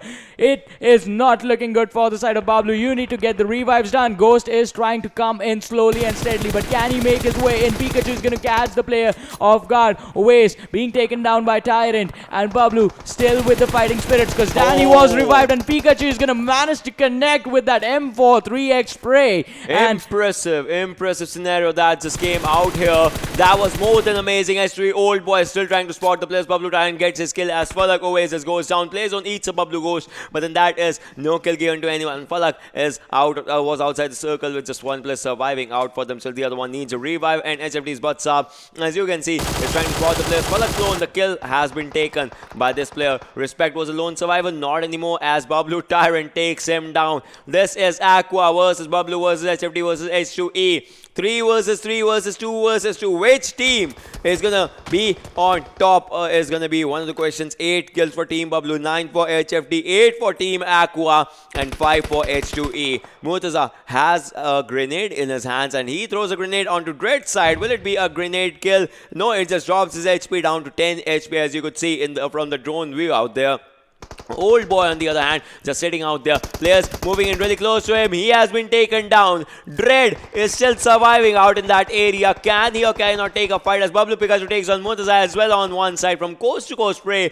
Bablu is outside the circle. No players inside the circle. Aqua takes on H3 Old Boy, and WhatsApp has spotted one of the players, but he will be taking shots from the other direction. Aqua goes down as Dread takes up a fight. Aqua will be finished, leaving Aqua to just one player surviving right now, and this is looking really bad for the team out here. But as you can see, H2E Dread with a domination eliminates Team Aqua. Bablu Pikachu is moving inside the circle with a jiggle. He is going for a jiggle right now. That is really good and an impressive strategy. See, Tyrant moves in, Pikachu gives the cover. Tyrant moves in, Pikachu moves in, Tyrant gives the cover. That is an impressive strategy out there coming from the squad. Murtaza is outside the circle, but Saab is outside the circle. Drop shot from Dani is going to take down one player as well as he just takes up a kill. But from behind, he gets shot at. Dread has to move in forward. Dread spots one. Dread takes him down. HFD, but Saab also goes down out here. Umar is the lone survivor. Bablu with two players. Can it be their chicken dinner out here? Umar has spotted one player, almost, but missing out on all the shots right now. Now just one shot if connects,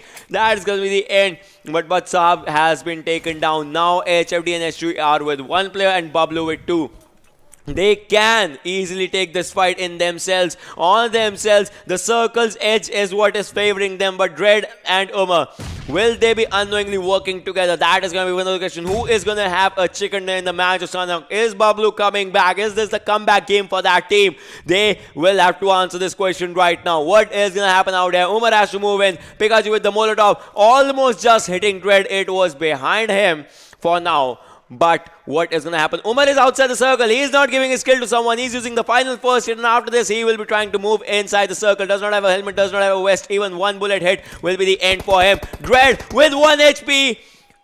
And the game actually ends. This was incredible. He was left out with 1 HP, and it was just the end game for him. Impressive comeback coming after by the team Bablu out there. Yeah, after losing the first game, I think they were pretty angry with this one because this wasn't the aggressive Bablu. This was the tactical Bablu that we saw. And like, it was things that you see at a really, really high level of PUBG Mobile play, wherein, as you were explaining it, the back and forth covers, one after the other rotations, that is a really high level play and it needs to be executed perfectly, because at a moment, if you are not covering for your teammates and they get shot at, that's going to be a free knock coming in. Exactly. And as it happened during the misplay where no one was covering for Danny and he got taken out and finished off, but then they covered up so fast that they actually went full passive and took the chicken dinner for themselves. But MVP for the game, it's going to be Bablu Tyrant. 4 kills, 606 damage, 3.8 kilometers distance traveled, and 25 minutes survival time. And this time around, I think this has to be one of the lowest kill games for Bablu, with just 10 kills for themselves, which is a 30-point play still coming in. Even if 10 kills, it's a double-digit game for themselves.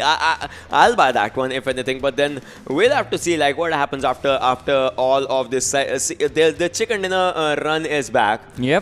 They had chicken dinners on the first day. They are having it on the last day right now. So it's once again coming to the final circle at the end. And let's just have a look at the top 5 players out there. H3 Dread with 5 kills, Aqua with 5 kills, HFD Cronus with 5, Bablu Tyrant with 4, and HFD's Saab with 3 kills, 669 damage for him. So this has been a really good run for all these players, if anything. But let's talk about one team, Aqua. Yeah. Aqua, when they were fighting R3D, the way that they were, trying to shoot the players, that was like really impressive. But then what went wrong is their rotation inside the circle. They were fighting outside the circle. You need to understand that the circle is also going to do damage as compared to your... Exactly. That is one thing that we talk about always, that that is useless damage that you're taking for no reason. You need to make sure that you're fighting inside the play zone. Taking blue zone damage and then fighting out is just putting yourself at a disadvantage. And getting caught getting caught in bad rotations, I think that has been the trend for Aqua today, because that happened in Erangel as well. Trying to rotate out of Pochinki out in the open from the southern side of Pochinki, the players just were caught out. But let's have a look at the standings for this game. Bablu is obviously going to be first. The closest team to them is going to be H2E, 7 points behind, 23 points. HFD on the 20-point mark, 3rd position. Aqua on the 4th. FalaQ is going to be on the 5th position in this game. VFX Oxy on the 6th. 2xOfficial on the 7th. Freestyle on the 8th with 5 points. So moving on to the next set of standings, next set of teams, let's have a look and see how they are doing. Team RNG on the 9th position, Nexus Team on the 10th, the Real TG on the 11th, Team Envy is going to be 12th, DFUZeOfficial on the 13th, R3D Esports on the 14th, Team TUF on the 15th position, and North Esports on the 16th position. So North Esports had the initial fight out there with FS and where the squad. I mean, Northeast was a team that charged in, but then they got charged out as well, as the players were already ready with their loot just sitting out there. So that was like one of the things that just changed everything. But I would want to see where it keeps them in the overall standings. So let's just have a look at the overall standings as well, because I want to see where Envy is also out there. Bablu obviously is on the top. Like there's no now. This is the thing. Placement points and total kills, now there's a gap. If it had not been the gap, that would have been like impressive, obviously. But then 4 chicken dinners it's a good number. We would like to see. All right, I was telling him in the previous casting. Yeah, no one has 5. No one has 5 chicken dinners for now. Can Team Bablu be the first team to have 5 chicken dinners? Because that will be more than impressive. Or what if they just go for 6 now? 2 more games remaining? And that's going to tag the record with Mega Conquerors, right? Yeah, it will be a beautiful thing to see, obviously. RNG out there on the 2nd. They have had a good jump right now. 149 points. Gaming up on the 3rd. HR on the 4th. Envy, they are slowly and steadily just coming up, and they are on the 5th. Portal Esports on the 6th. FTF on the 7th. And LOU Esports is out there on the 8th position. Moving on the next set. 247 Gaming is sitting on the 9th. Nexus on the 10th. Team VFX Oxy is out there on the is out there on the 11th position. Rogue Nation on the 12th. Fime is out there on the 13th. North Esports on the 14th, Arkadians on the 15th, and 2xOfficial on the 16th. But after this is the area where you barely survive or you try to survive, because 17 to 24 is going to be the position where a team wants to be if they've had their good games. F2D is out there on the 17th, Freestyle on the 18th. They have had a good run in the previous game. And the first game was the chicken dinner. BTK on the 19th, Aqua is on the 20th for now. Blacklist on the 21st, H2E on the 22nd, TUF on the 23rd, and R3D Esports is sitting on the 24th as of now. Yeah, but now it's going to be time for the danger zone, as RSxTeamx out of the tournament now. 12 games played, 25 points, sitting on the 25th position. DFUZeOfficial can actually make it in, but for that they will need a lot of points. Still have 2 more games to go. Can this happen? 26th position, HFD on the 27th, FalaQ on the 28th. The Stars, they are going to be out of this as well. 12 games played, 29th position. The Real TG are in a lot of trouble right now.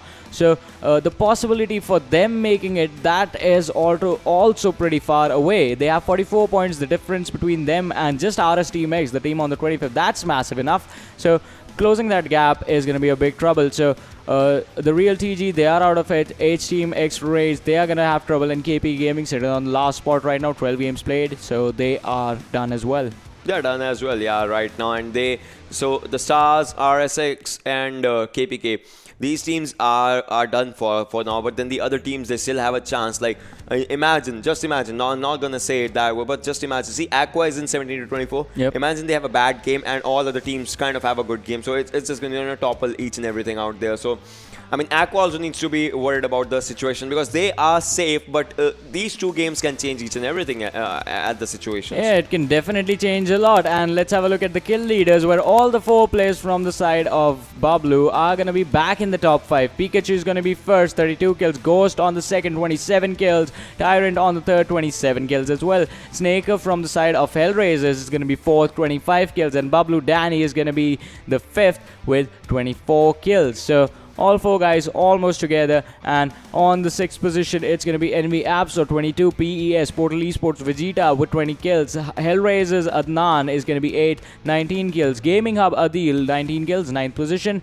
10th being taken by Gaming Hub KMD with 19 kills as well. Yeah, as of now, this is a scenario out here. So after this, I would like to see like which team, because after this it's going to be Vikendi, right? Yep. The unpredictability map out there, the weird map shifts and all those things. The so Vikings map. Yeah, the Vikings. Let's see which team wins. Why am I doing this? Let's see which team wins out in that one, and how that happens. Yeah, we'll definitely have a look at that. But before that, let's have a short break. So you guys just stay tuned. We'll be right back.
Hello everyone, and once again welcome back to PMCO 2020 Spring Split Pakistan Group Stages. My name is Varun Super Johnny John, being joined on the desk by Ocean Sharma, and we are about to head into the third game that's going to be played on the land of chaos, the land of surprises, Vikendi. Yeah, exactly. But I don't know, like we have a mini map feed now. Why am I seeing Erangel's map on that? That's like one of the things. I think we are also in a surprise or something. That might be one of the things that can happen out there. But nevertheless, I think we will be in the game as we're going to talk. And yes, it is Erangel. One more surprise coming in. This is Erangel, ladies and gentlemen, the third game out here. And from military base to Kameshki, I don't see these names in Vikendi. Yasna Apuliana is where the players can head to. Milta is the place where the players can head towards. All right, one more thing as the players are heading. Let's just, I was thinking about it before going pre-break, what am I saying? So, a huge shout out that we were supposed to give to Mortal for completing 4 million subscribers of himself, and obviously Scout's Instagram got verified, and that's a really interesting thing. Like, we are casting PMCO Pakistan, but you know, India and Pakistan, they go close to hand in hand, so gaming holds no boundaries. Yeah. It's a congratulations from the viewers as well to you guys. Yeah, a huge congratulations, hitting big landmarks for your careers and for your futures. And it is going to be an incredible performances from these guys as well when they actually make it into the World League, where the teams of Pakistan and teams from India will be going up against head-to-head against each other. So that is also going to be pretty interesting. Exactly. And on a surprising turn of events, Bablu, you see, has landed on the other area, on a new area, and TG Smelly Socks is out there, and Edgar, you can see Edgar and all those players just out there. And just show us the minimap for 1 second. Just show us the minimap for 1 second. If you can see the players there. There's just no one in the zone right now, and everyone's they're just compacted out in the area. That is just more than interesting right now. Yeah, everyone is just heading outside the zone, and except one guy. It's just Bablu Tyrant and his team who are heading towards they're in the center. They're in the dead center right now. Yeah, they're the only ones who are heading towards the Ferry Pier Primorsk area. Two players, TGTUF on the military base. NV once again going towards the Novo side. VFX Oxy taking control of the Stalberg Kameshki area for themselves, and everyone else just went to Yasna Poliana and Prison and Milta sort of shelter locations. Yeah, I mean, so this is like one of the things, like players would like to go. VFX is going for a Stalberg Kameshki split for themselves, and what's going to happen out in this one is going to be one of my questions out there. We'll have to see, and I think players are dropping dead. As we were talking about the fights, the early fights, as one of the players has bitten the dust out in the school-ish area. If anything, Pochinki is empty. George Pool is empty, and look at this, school apartments, Diffuse. They are taking fight against North Esports. North Esports had this in the previous game as well. Maxi takes down one with a pistol. That is just impressive going out there, and Hani will also go down. That's going to be the end of the first team out here. So this time North Esports did not make a single mistake. Previously they were the first squad to be eliminated, but now they know their mistakes and they are ready for it, and this is a good thing. Sensei has the invader set on himself, and it looks really good on him. And Colossi, on the other hand, as you can see on the screen, ladies and gentlemen, he has a Season 2 Ace outfit. He had that one. RSxTeamx Walker has that thing, the Polar Bear outfit for himself. And school apartment area, like as of now, literally less teams are inside the circle. I want to see what happens when they are going to start their rotations, when the circle is going to hit them and all those things. Like that's going to happen after 2 minutes and 30 seconds. We'll see what happens at that area. Yeah, we'll definitely see what is going to happen in this one. As now, once again, the teams, they spread out, but now they will be looking to land into their usual places. Look at this. FalaQ is going to head towards the Zarki area for themselves, not going for the split this time around. And HFD, they are just heading towards the Georgiopol area for themselves.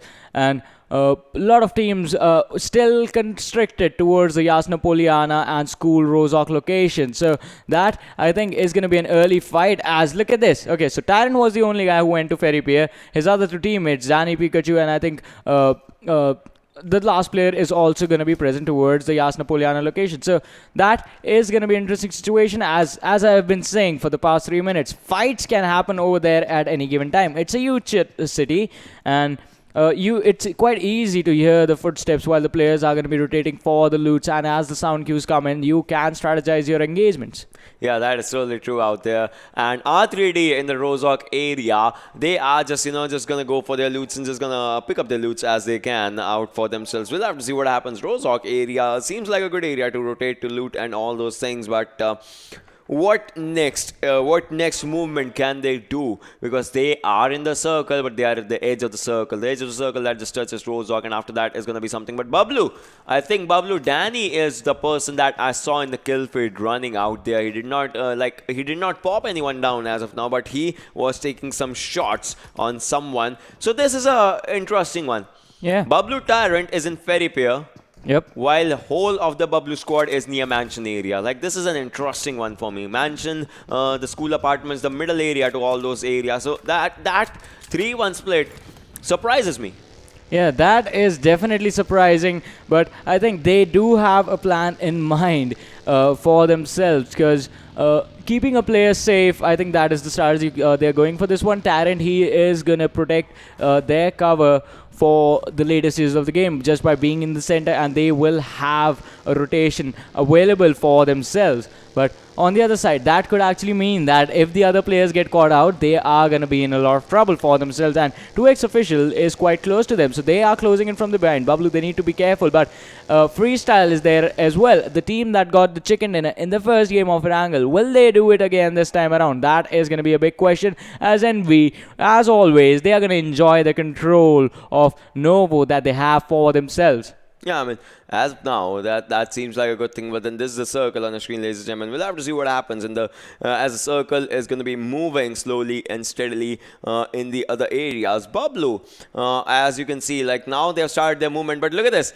look at this. Yep. So many cars are moving behind them. Bablu, 2X officials, freestyle. Like so many players are just moving in just one simple direction for the bridge, if I'm not wrong. And TUF has had a southern military area for themselves alongside TG out there, the real TG as they like to call themselves, and Envy is unfazed by from their drop of Novo. They have the circle like fairly close to them. You know what I want? I want a bridge fight happening, like a bridge blocks and all those things that just happen. I wish to see that thing happening out here, but then that is gonna be a story for another day right now. But then Bablu's players, Bablu Pikachu, they all are coming really close to Bablu Tyrant, so that's gonna be one of the things. And FS, they have stopped to loot in one of the areas, but then 2X was fairly close to them. Yeah, it will be fairly close, and I agree with you. Even I want to see the bridge fights coming in, as it is an aggressive sort of situation wherein, yeah, you are fighting on the corridors. The teams on the two extreme ends of the bridge camps are definitely going to be having the advantage, and the teams in the middle are just going to have to deal with it, and you are forced to fight. These are open fights. You do not have the cover of the compounds of the buildings, so only one option is going to be there, as players from the side of Freestyle are just ramming each other and just having fun this time around. I mean, as of now, this is the case out with the players out with the freestyle. And look at this, NES. They have had one fight. They won the second fight. They want the second fight, and they are fairly close to Rozhok. I don't know if they have seen R3D's players out there or not, but if they haven't, I think they are gonna go for it. And if they go for it, I think they are gonna go and fight it out, if anything, because they are fairly in the middle of R3D's players. Like, they are themselves creating a sandwich situation for themselves. As R3D's on one side. Two players of R3D on one side and two players, and they drop down one player. Are gonna finish him. Exactly, just go for it. Azio has been taken down. Snow goes down as Joker knows the fight right now. Emmer, he has to spot the player. R3D's Joker is gonna go for it. What's gonna happen? What's gonna happen? The cover is out there for Colossi, and as Colossi needs to put up his bandages and offer first aid, whatever he's gonna use. But after this, I think R3D is gonna be looking really good with their fights, because they don't have the numbers advantage now, but all they have is a chance to take up the fight, because they are surrounding a 2v4v1 scenarios. They are two players here, 4 players in the middle of North Esports, and 1 player on the other side. So we'll have to see if they can just take this fight as of now. But I think for now, Joker and Walker, they can phase NES. Yeah, that is definitely going to be it. But now on this side, Colossi, he is going to be in trouble as the damage has been traded out. And now the other players from the side of NES are going to run out of that situation. But Walker, he is going to be in trouble, as now creating the backstab is going to be a bit tricky since the revive on Snow. If that happens, you need to rush in now. He's going to revive his own teammate instead. And Joker, he's going to be up and standing in a matter of seconds. But as I was saying, Snow, if he gets revived, Sensi is coming in for the cover as well. North Esports are setting up for this situation. The nade being thrown. Is it going to take him out? And yes, the knock is going to come back in again. And Joker once again in trouble. A 1 versus 3 situation because Snow is going to be up and alive in any second. Sensi once again, as I was saying, the nade being cooked for the second time. And if this one lands, this is going to take out both the players, and yes, it does, but quite far away, and the damage was just not there. And now the players are isolated. Walker, can you take this 1 versus 3 fight? I don't think so. As the TPP comes in, the drop shot is going to drop down one, but the second one coming in from behind, Walker is going to be taken down, and Joker is going to be finished. That's going to be bad for the team of R3D, but Colossi from the far off distance is going to come into play now. Yeah, that is gonna happen out here. So the thing that's gonna happen is now, see, NES, they've had 2 fights, they've wiped out players. So NES is looking really good. They want one chicken dinner, and I think they'll be looking forward to it. The first circle is gonna come in just less than 10 seconds. And I'd like to see where the circle actually takes us, like the 11-minute mark. When it hits, the circle will be there, the circle's rotations will be there, and the circle's movements are gonna be commencing really soon, less than 5 seconds or so, as the first second Erangel takes up 11 minutes of the time. And as you can see, this is an interesting one for me. Yep. This is the Gatka, the Query Gatka-ish area, not the Gatka but the Query-ish area, Query 2 bridge. That is where the circle is going to be, and the first airdrop, it has been looted already. Like, someone just left a level 3 backpack and 8x scope. I mean, you could have picked the 8x scope if someone in your team wanted to use a sniper or something, but then they were like, nah, I'll just let it be there. I don't care about my teammates. I want my loot. I want my helmet and vest. That's all. I'm just gonna go out of that's just being greedy. Yeah, but what is this? This is not a classic game. I mean, that's not going to be the decision. But I think if you have all good assaulters in your team and no one wants to snipe, then yeah, why would you pick an 8x scopes for yourself? But I think, as you said, picking it up would have actually been a better decision, because in the future, if you actually get the AWM in your hands from a future drop, or if you get a good sniper in your hand like the Kar 98, then that scope would have been so important. But another reason for not picking the scope would have been that they already have one. Yeah, I mean, that will be out there, so we'll have to see what happens. The second airdrop, this time we know what's in this one. We have a Groza, we have level 3 helmet vest, and a backpack as well. So this is a new meta, right?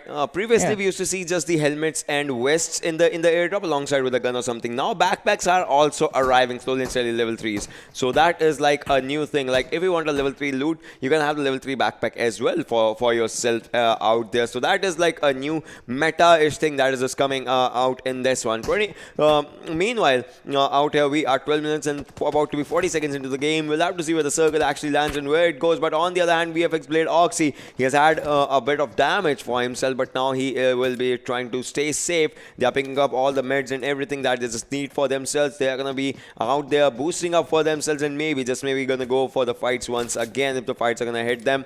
But then as of now, they are safe. They are safe in their areas. They are safe in their compounds. Not anymore, as AWM. That was what was in the first airdrop, ladies and gentlemen. AWM just comes in and it just takes one player down. So I know why he did not pick up the 8x, because he had an 8x already with the AWM, and that was an interesting shot by old boy. Or if you want to be petty, you just pick it just because you don't want your opponents to have it. Maybe. I am a petty person and I would actually do that. So that is also an interesting thing you could have done. But on the other side, being a good person, you have an 8x, do not want to take more than you have already and what is sufficient for you. So the AWM with the 8x coming into play this time around, and the first victim was visible on our screens. But how many people are going to fall to the green cannon?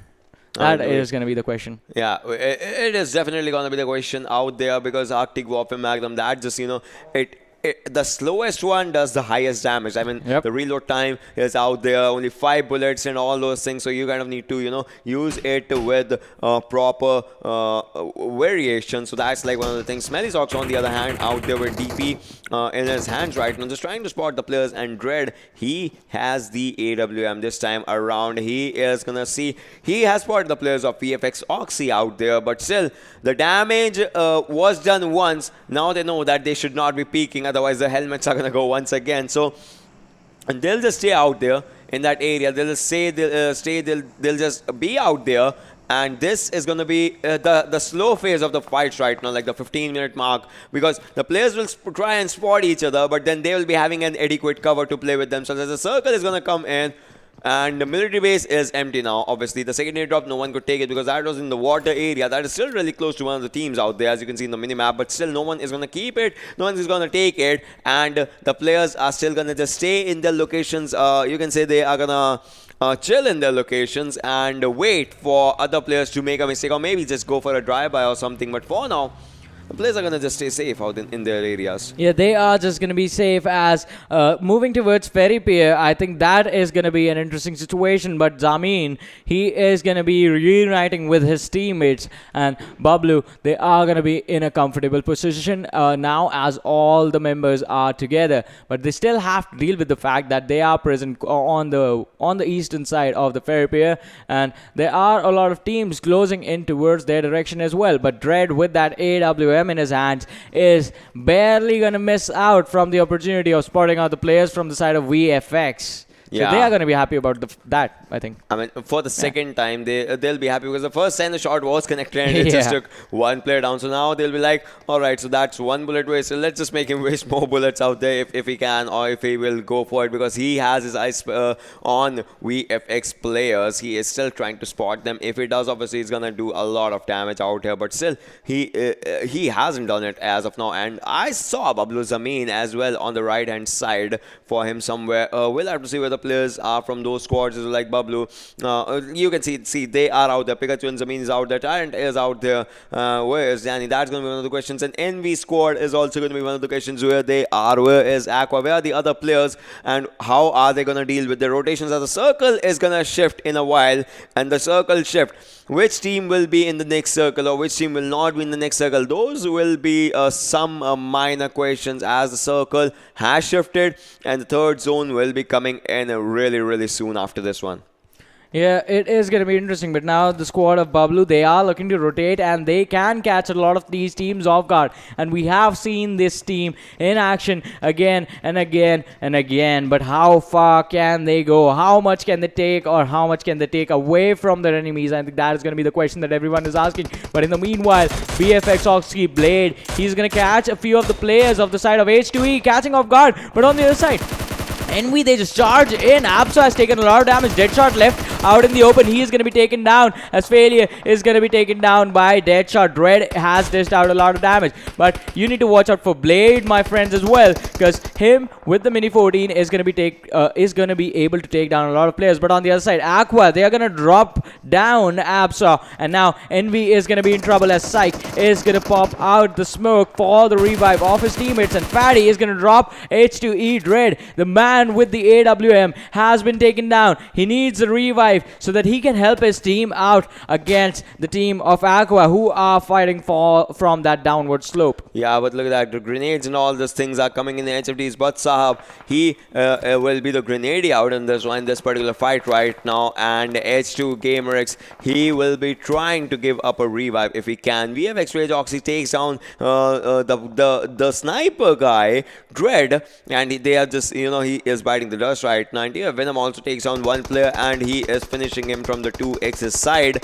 So that was like one of the fights that just has started out in this area. The circle has shifted to a bit of the southern side, and Bablu Zameen has been taken down. Bablu Danny has been taken down by RNG's players. So that means the fights have started in those areas, as well as two players of Bablu might be in the need of revive right now. And they are in just one shack. If a grenade comes in, it can end everything for them. But will the grenade come in? That is going to be one of my questions. Yes, it does. Pikachu goes down as well. 3 players from Bablu have been taken down out in this area. You can see they are still trying to survive. Tyrant is the lone survivor. Will he go for it? Will he not? Is he going to be safe out there as 3 players just, you know, bite the dust out here?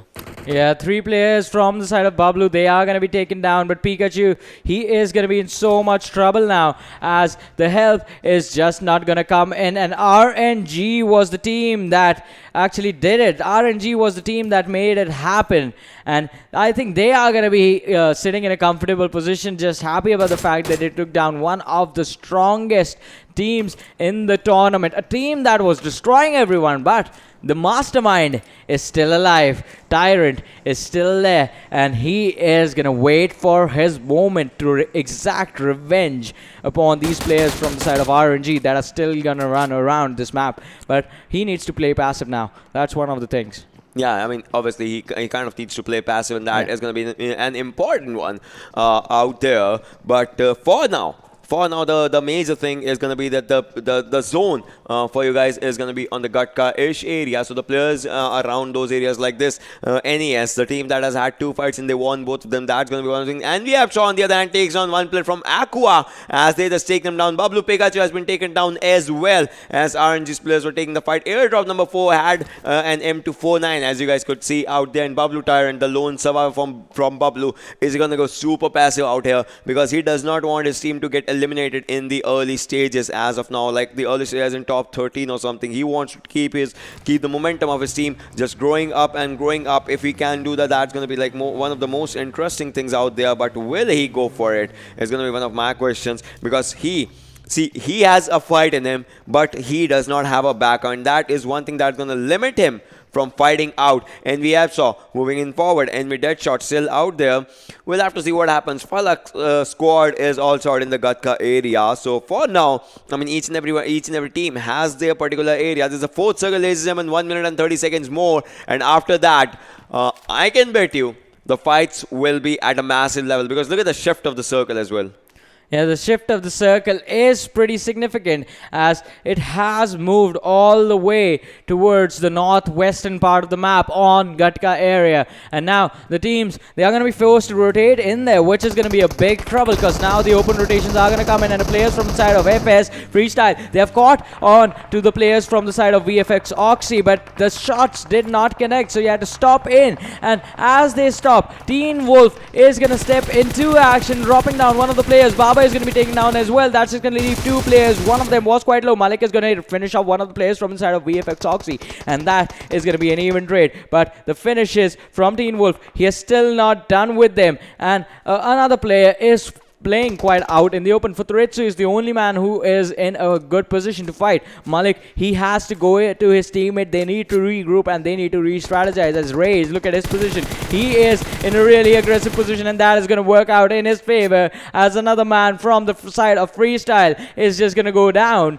and that is just going to put the team in a really bad situation now. I just saw M249 also coming into the equation as RNG's Aladdin was using it, but look at this fight. VFX Reaper Oxy just moving in forward. Rage Oxy takes down FS Baba, just finishes him, and Teen Wolf finishes FS Malik, and RNG Aladdin is the grenadier right now as he just takes down people for himself, and 2x's Virus takes down Aqua Fatty. So Aqua is in a bit of bad situation or spot right now, if you want to put it like that. But for now, we'll have to see what's gonna happen out with the fights out there. Bablu Tyrant is still sitting out there with the players surviving out in this one. We'll have to see how it's all just gonna change in a while, because see, this is the lone player. He has a squad right next to him. He has a capability of 1v4, but the other team also has a capability of, you know, just taking up the fights and taking each and every one. But still, he is looking for it. He has spotted one player from TUF, Edgar, and he is still going for the shots right now. Yeah, he is going for the shots. Actually managed to connect a lot of them with that M16 coming into action. But now he needs to be careful as the other team is closing in from behind, and he throws a smoke to cover his back so that he can focus all his attention to the targets that are in front of him. And Edgar, he's going to be cornered as it is going to be that wooden hut. That's the only thing that's protecting him. HFD right behind Tyrant, and he is the only man that's going to be alive. And with that, Envy Psych is going to blow up the entirety of Team Aqua, and Aqua is going to take an exit on the 13th position in an instant. Another time, the team is going to be caught out in a bad rotation.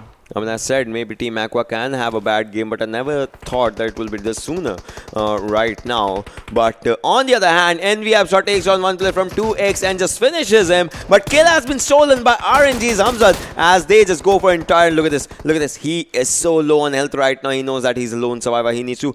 Impressive. He was going for the final first aid. He knew he should not be going for it. He's using the bandages right now. The presence of mind from Bablu Tyrant is just looking really, really good right now. That's just a presence of mind that you should be having out here. But the major thing is they are not in the circle. They have to get inside the zone right now. And the zone rotation in the 5th circle, it's gonna count a lot. They have a vehicle and one more shot. And Tyrant takes down one.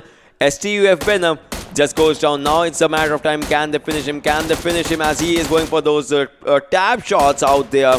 Still trying to spot the players, but I think the revive is gonna kick in really, really strongly. Yeah, the revive is definitely gonna come in, but Tyrant, it is pretty commendable the way this man is fighting. But he needs to be careful since he's gonna be running out of first aids now. 3 bandages, 1 first aid is the only thing that he's left with. And now he's gonna try to pop out the tires, but that is gonna be hard to do with this distance. He hears the player coming in from behind, switches around his position. The watchtower is just proving way too much for his opponents to deal with. With this small of a cover, Tyrant is basically doing what Bablu does best: fight multiple squads at the same time. And now he is going to have the advantage as HFD, they actually engage on VFX. So he is going to have that team, he can use those shots coming in as cover as well. 2 players closing in slowly and steadily. Is Tyrant going to come out on top in this one? Here's them coming in. I think he is going to switch to the Scarrel again to take this one out. In an instant, the nade being cooked. It is being blocked. Both the players are popping up the nades, and this one is going to connect Tyrant. You need to run. The damage from the Molotov is there as well as the nade is going to pop, and Tyrant is going to be taking an exit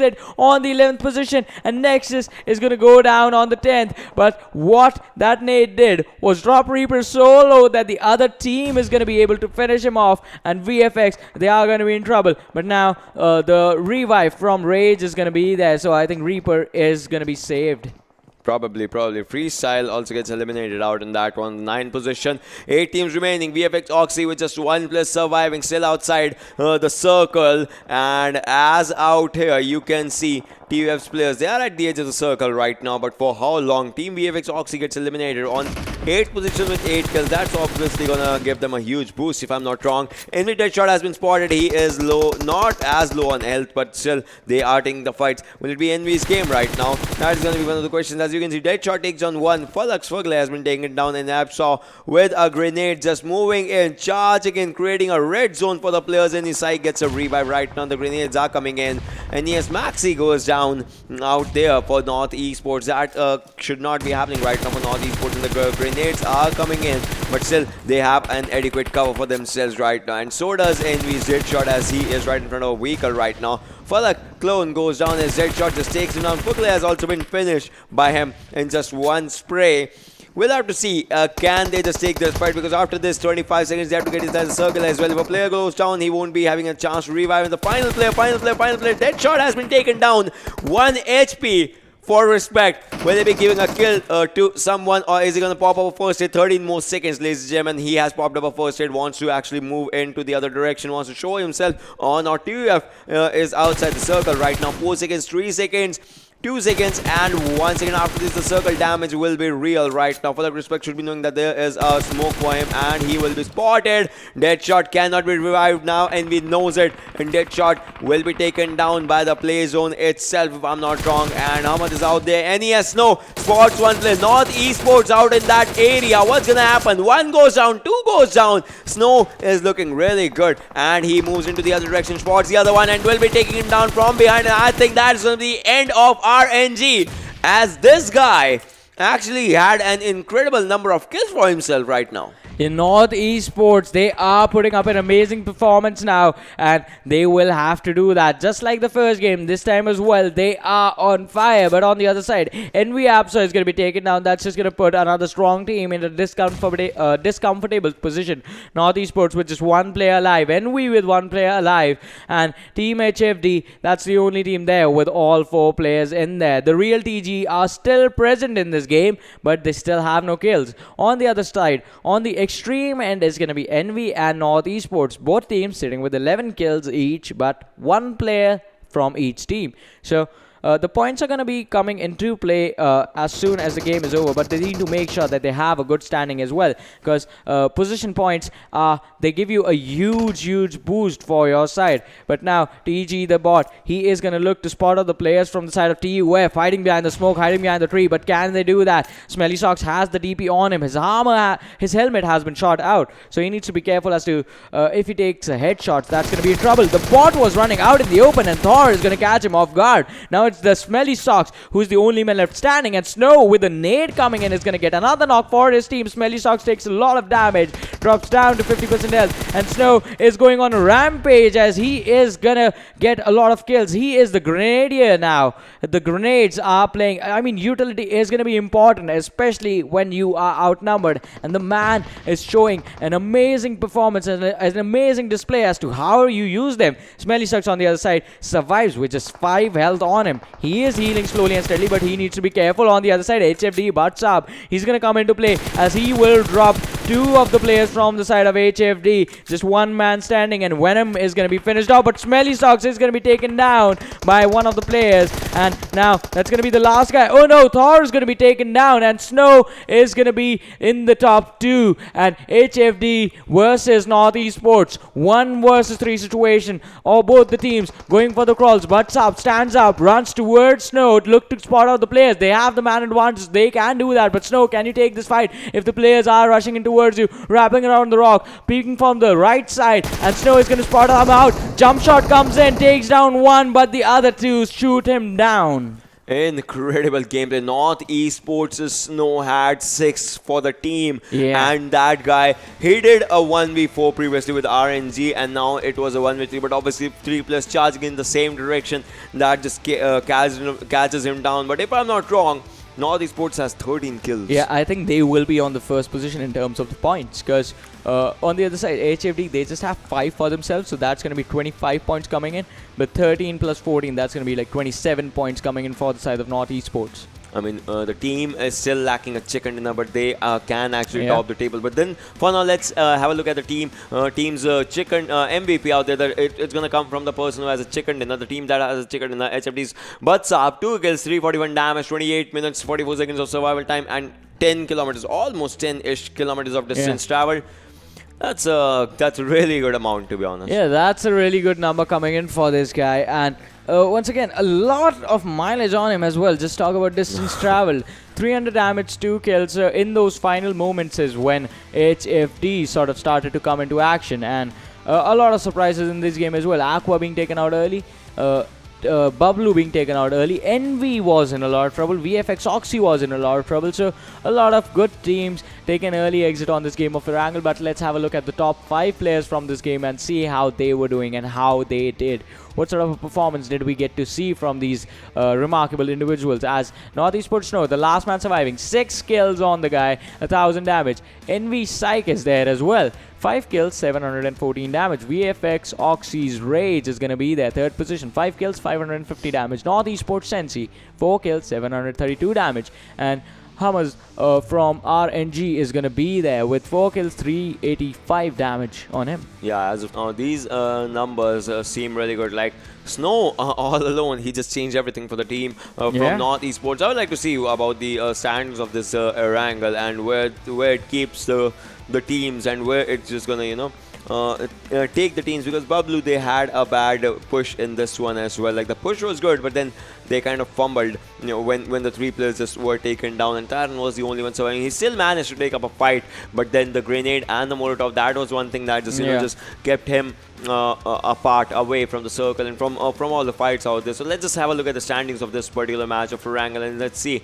where it just keeps each and every team. As you can see, North Esports obviously 13 kills, 27 points. HFD on the second, NV they had good kills, 11 for themselves, and Team NV on the third, Team TUF on the fourth, RNG on the fifth, Team VFX Oxy on the sixth one, FalaQ on the seventh. The real TG was out there on the eighth one with 8 points. But let's move on to the next set of standings and see how the teams are going to be there. It's going to be Freestyle on the 9th, R3D Esports on the 10th position, Nexus team on the 11th, Bablu this time. So this has to be the first game where they have no kills, just finishing on the 12th position. HTeamXRange on the 13th, Team Aqua on the 14th, H2E on the 15th, and DFUZeOfficial on the 16th position. Yeah, as of now, but from 12 to 16, each and every team has 0 kills and 1 placement point. So that is like one thing of concern. I mean, see, Freestyle might have to be concerned with their position. I mean, they had a good first game, but then the second and the third game were not as good for them. North Esports has had a good jump, so I'd like to see what it brings in the overall standings for the teams, because Bablu doesn't have to worry about anything, and Team NV does not have to worry about anything, if I'm not wrong. RNG does not have to worry as well. RNG does not have to worry about anything. So which teams will it be that have to worry about it? So let's just have a look at the overall standings right now. Bablu obviously 236 points, no one even close to them. RNG on 163. Team NV is stepping up to the third position, 162. All right.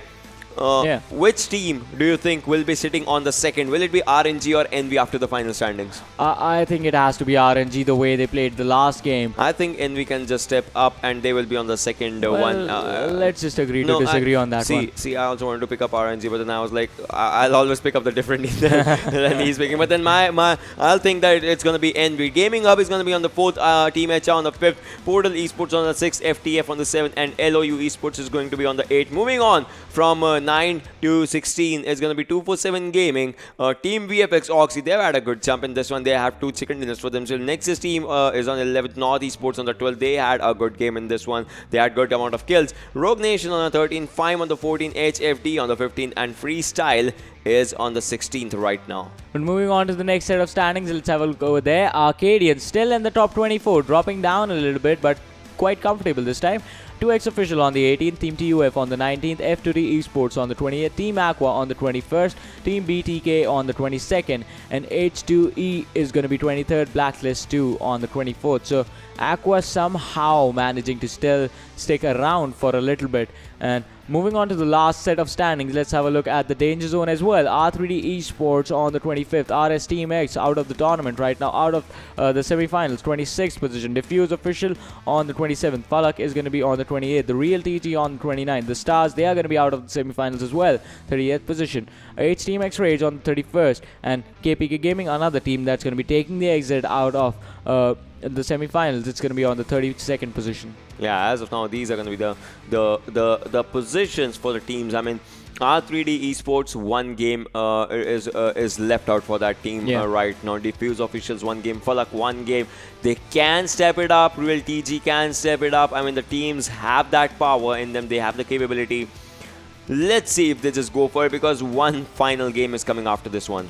Yeah, definitely. It's going to be 1 final game. And I think since this game was Erangel, the last one has to be played on Vikendi, because you need to have at least 1 snow map in a day. For the first time, what goes around will not come around. But then we'll be diving in the map of unpredictability like really soon. Yeah, it's going to happen really soon, and it's going to be interesting because, as we say, it is the map of chaos. But before we head over there, let's have a look at the top 5 damage dealers from the last game. North Esports Snow on the first position, 1000 damage. NV Apso is going to be there as well, 764. North Esports Sensei is going to be third, 732. NV Psych is going to be there on the fourth, 714. TUF Venom is going to be there, 655 damage. Yeah, I mean, it's looking really good for the players that have had the maximum damage. But then the major thing is, can they keep up that thing in the in the last game or not. Exactly, and unlike every single time you have watched this PMCO 2020 Pakistan group stages, it is not going to be the last map of Erangel. It is going to be the last map of Vikendi, which is going to happen after a short break. So you guys stay tuned and keep watching. We'll be right back.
Hey, what's up guys? Welcome back to PMCO 2020 Spring Split Pakistan Group Stages. My name is Oshin Sharma and this is my friend Scrat's good friend Varun Super Johnny. So how have you been after the 3 games, my friend? I've been pretty amazing. A little surprised in the last game that it was supposed to, it was Erangel, but now I think in a twist of fashion, I think a big surprise for the audience as well that we are gonna end the day on Vikendi. So a surprise on the map of surprises. That is quite a surprise. That is quite a surprise, and surprisingly, we'll have to see which team actually surprises us by getting a chicken dinner. Will it be a 5-game chicken dinner for Bablu? Because no team has had 5 chicken dinners yet. Yeah, no team has done that. We have been casting 3 regions so far, and we haven't seen that feat being achieved. So we have been casting 3 regions. We have seen the 4th region as well, the India region that was happening out here. So we have kind of done like everything. Been through it all, grinded through everything, and it has been an amazing journey, and it is still continuing because now the group stages are going to end today. The day after tomorrow, on the 28th, the semi-finals are going to start, and then on the 7th and on the 8th of March, it's going to be time for the finals. The grand finales will be coming really soon, and those grand finales are going to be, speaking of which team is going to be out there in the World League, the biggest of the biggest stages that's going to be just out there, and one team will be getting a chance, if I'm not wrong, from here, and we'll have to see like what happens out of that for that scenario. So a lot of grind is going to come in, and grind will start after this match, because after this it will be top 24 teams remaining that are going to be going in forward, moving in further for that extra competition that they're gonna be getting. Because right now, as of now, each and every team knows the goods, bads, uglies, and the crazes of their opponents. But can they just, utilize the bads of their opponents and show their goods towards their opponents? That is gonna be like one of the big questions out for the final match, because the final K9 shot is gonna count. The final Uzi shot is gonna count. One last shot from each and every gun that you can give, you have to give it all right now. So many teams are there in 25 to 32. All we can say is all the best to those teams. Yeah, not 100%, but 150% is going to be required in this game, because this is going to be it. And it is going to be moment to make history in this game, as the plane trajectory end is in front of us, starting from Peshkova and heading towards the side of Milnar. So, Podvosto, Cosmodrome, Mount Kresnik, Cement Factory, Hot Springs, Cantra, Volnova, Winery, Abbey, Milnar, Dino Park. People don't land in Dino Park, but you can use that location to rotate towards the Vihar area where teams actually like to go. Yeah, I mean, where the teams actually like to go, that is like the area where teams just like to, head towards and move towards. So we'll have to see what happens. And if the circle actually, is full land or still water, that's going to be one of the things that I would like to see. R3D on your screen is they are going for a drop. FalaQ is going for a drop on the Hot Springs Cantra side, if I'm not wrong, or on the shore side of those areas. That's going to be like one of the things. R3D is also going for their drop around the area of Volnova and Tovar and Villa, all those areas. And look, there's a circle is on northern area, so that is going to be like one of the things that will be an interesting one. As you can see, the circle, it's out on those areas, and Zulkar, he has landed, has a Thompson for himself, and would like to just move in, charge in forward, has a Thompson, has a G36C, seems like a really good loot, is going for a shotgun. No, the Uzi out there, NES, North Esports' Amber. He's also moving in. They have had, so North Esports has had decent games. One game they had second position, the first Erangel, the next Erangel also they had second position. So they have had like 2 second positions. Can they make it to their chicken dinner or not? It's going to be a bit of a question. Zulka once again on the screen. He has level 2 helmet, level 2 backpack, but is still lacking one thing, that is level 2 vest. I can see a level 1 vest right next to him. I don't think so. He's just going to pick it up right now. Maybe he can't pick it up. And on the other hand, 2X versus VFX. That is one fight that is happening. As you can see, Teen Wolf is low on HP right now, 40-ish HP, but then all the other players are in a good spot. But then they have spotted the players. Let's see what plan they can come up with. Yeah, we have to see what sort of a plan is going to be available, as Sajid has shotguns on him and he needs to make those shots count, because close range battle with the shotgun, we have seen the kind of wrath that weapon can deal. On the other side, Teen Wolf, he has taken some damage as well, sitting on around 80% health on him, but the players are quite spread out. and I think they can catch one of the players from the side of 2xOfficial off guard. Team VFX Oxy, and yes they do, as Alian is going to be taken down. I don't think there's going to be a revive coming in for the guy. He's going to be finished off, but Rage from the window takes a lot of damage. No heals, has 5 bandages on him, but can you actually recover enough health from 5 bandages to take the fight? Has a really good weapon on him. The G36C is a great weapon, especially in these situations when you have to fight around those buildings. 2xOfficial is already going to be in trouble, as already losing 1 players, and they are going to be wrapped around and choked by the players from the side of VFX Oxy slowly and steadily, as they will look for more ammo, they will look for better guns, and they look for the utility and the heals that they will require in these fights. I mean, the utilities will be needed out there. VFX Oxy, Reaper, just going in the building just to help his teammates out there. We'll have to see what's going to happen. MP5K was with one of the players of Team VFX. We'll have to see can that gun, because that gun is obliterating, does obliterating damage in the close quarters, but can it just do the same in the mid ranges when the fights are going to happen out here from house to house, coast to coast, the fights that are going to be taking place in a while, as we're going to be looking forward to those fights. But for now, it's that they have pinned 2x in just 2 or 3 houses, and they are not going to let the teams go away. And 2 more minutes, 2 minutes 10 seconds to be precise, and the circle is going to be shifting. It's going to start shifting, start moving, start rotating. So we'll have to see like how the shift of the circles, how it's going to matter, how it's going to just go in when we'll be looking for it. But for now, you can see Blade has that MP5K.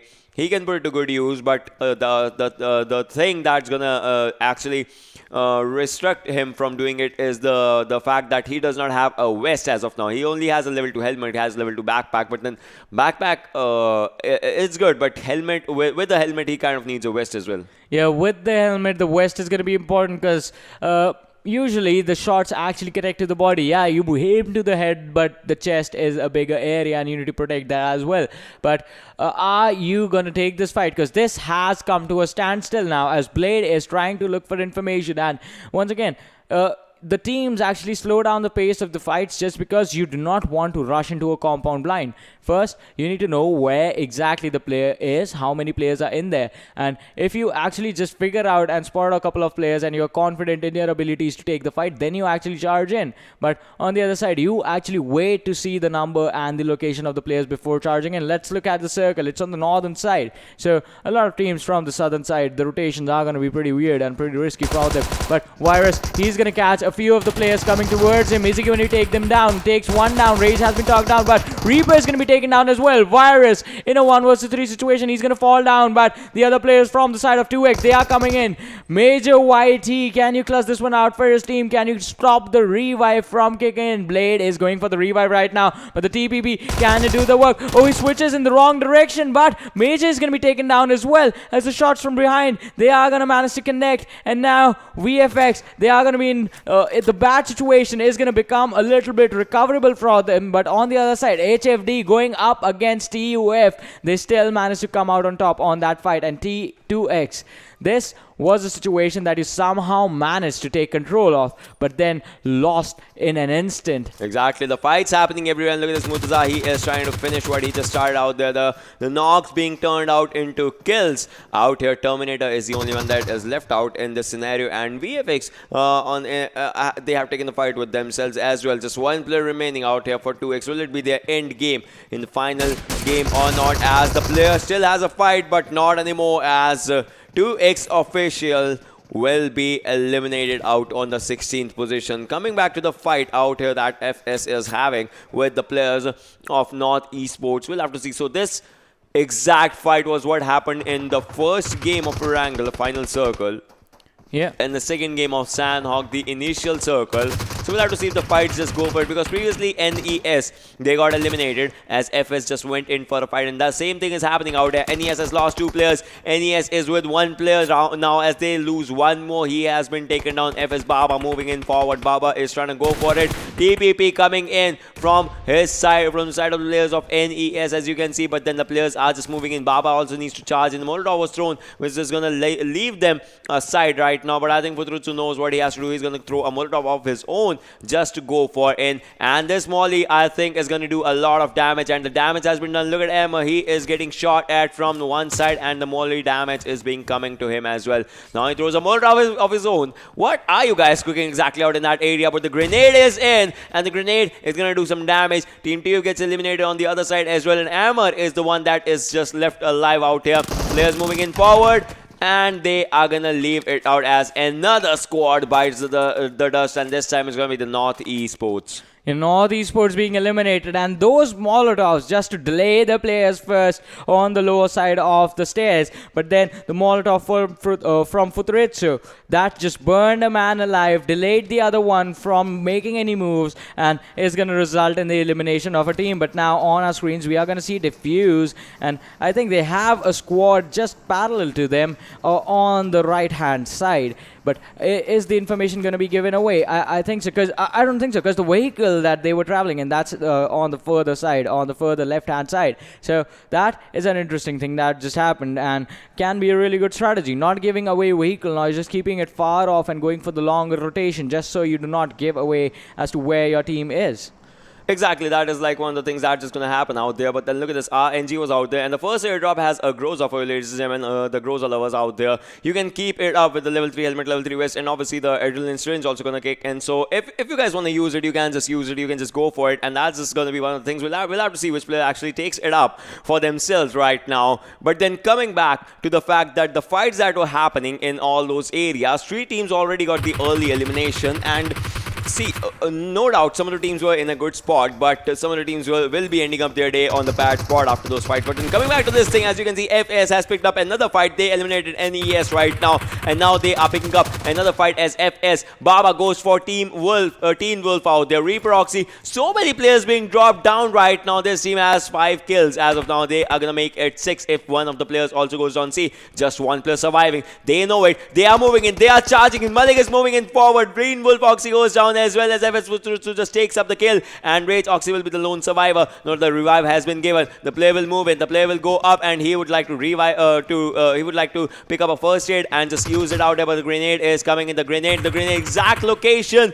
Almost it can do the damage, but for now it's just gonna deafen the people, deafen the noises out there. And Rage Oxy goes down as well. The only player surviving has 10 HP. There's no time for him to reboost himself or anything. And I think another squad bites the dust. FS already has 8 kills right now. Yeah, they are here to conquer these icy lands of Vikendi, and they are showing us what they are made of, as VFX Oxy is going to be taken out of this game. And FS, they are on a roll right now. This is just like, as you said, just like the first game on Erangel. FS once again proving what they are made of. And can they take this even further? Can they get the chicken dinner for themselves? As the teams have rotated to the northern part of the map, and almost every single team is going to be inside the circle except one guy in Viapsa, who's rotating from the cement factory area, moving towards the northern side of Castle, and is going to cross over to the island that the circle is in. Was fighting the blue zone earlier, but now I think he's going to be safe, and they will make their way in towards the circle. But on the other side, Aqua, they come in contact with Diffuse, and Fanny is going to be taken down. Fatty is going to be taken down, but can you get the finish? Sahir is going to get a finish on Fatty, but can you finish off an entire squad? This was just a 3-man squad coming in. Aqua, just one guy left standing. A 1 versus 4 situation. Sahir, he's quite low, but the first aid is going to kick in, and Hamza is just forced to run away as his teammates just died in an instant. And Diffuse, they just ran in, finished off 2 players. That was so fast. Hamza, the car was parked inside the warehouse. He's going to pull out, and now he's just going to get away. Run, Forest, run, run, Forest, run. That's one thing that's just happening out there, because Hamza will have to run away. He is a solo survivor. Now the game strategy will be super passive mode if he has to go for it. He's using a Zima right now. Let's see if his rotation around Goroka actually changes something. But look at this. FS is actually behind him. If FS finds it, I think they are going to be having 9 kill points already. 45 players alive, and still with them, these people have 8 kills. How Envy is right there. As you can see, Aqua Hamza are just going in neck to neck with Envy. Psych. Are they going to meet on the lands of Vikendi or not? That's my question. But Bablu, a squad that many people want to have to end their day with the chicken dinner, they are still out there just trying to spot the players. Each and every player has a good loot for themselves. Envy, on the other hand, they are trying to find a good compound, and I think they just found it.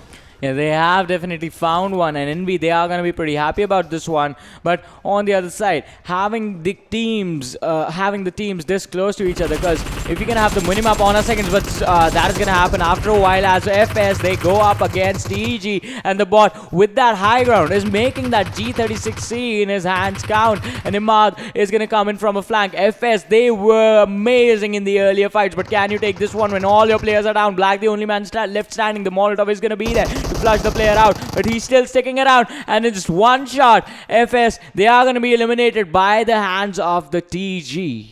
Yeah, I mean, that was just a thing that just happened out here.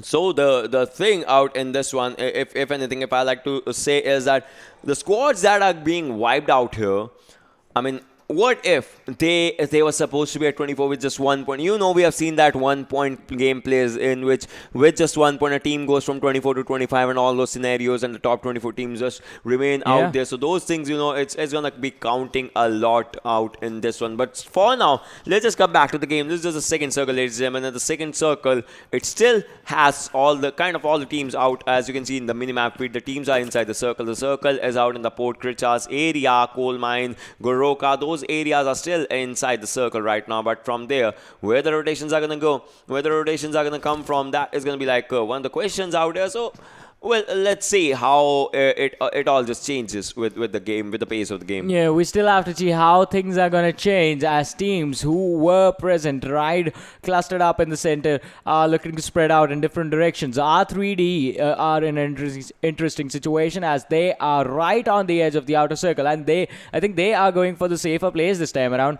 wherein they would just look to rotate along with the play zone and avoid any sort of unnecessary conflict. And right now, H2E on our screens, they have spotted out a couple of players from the side of squad number 20.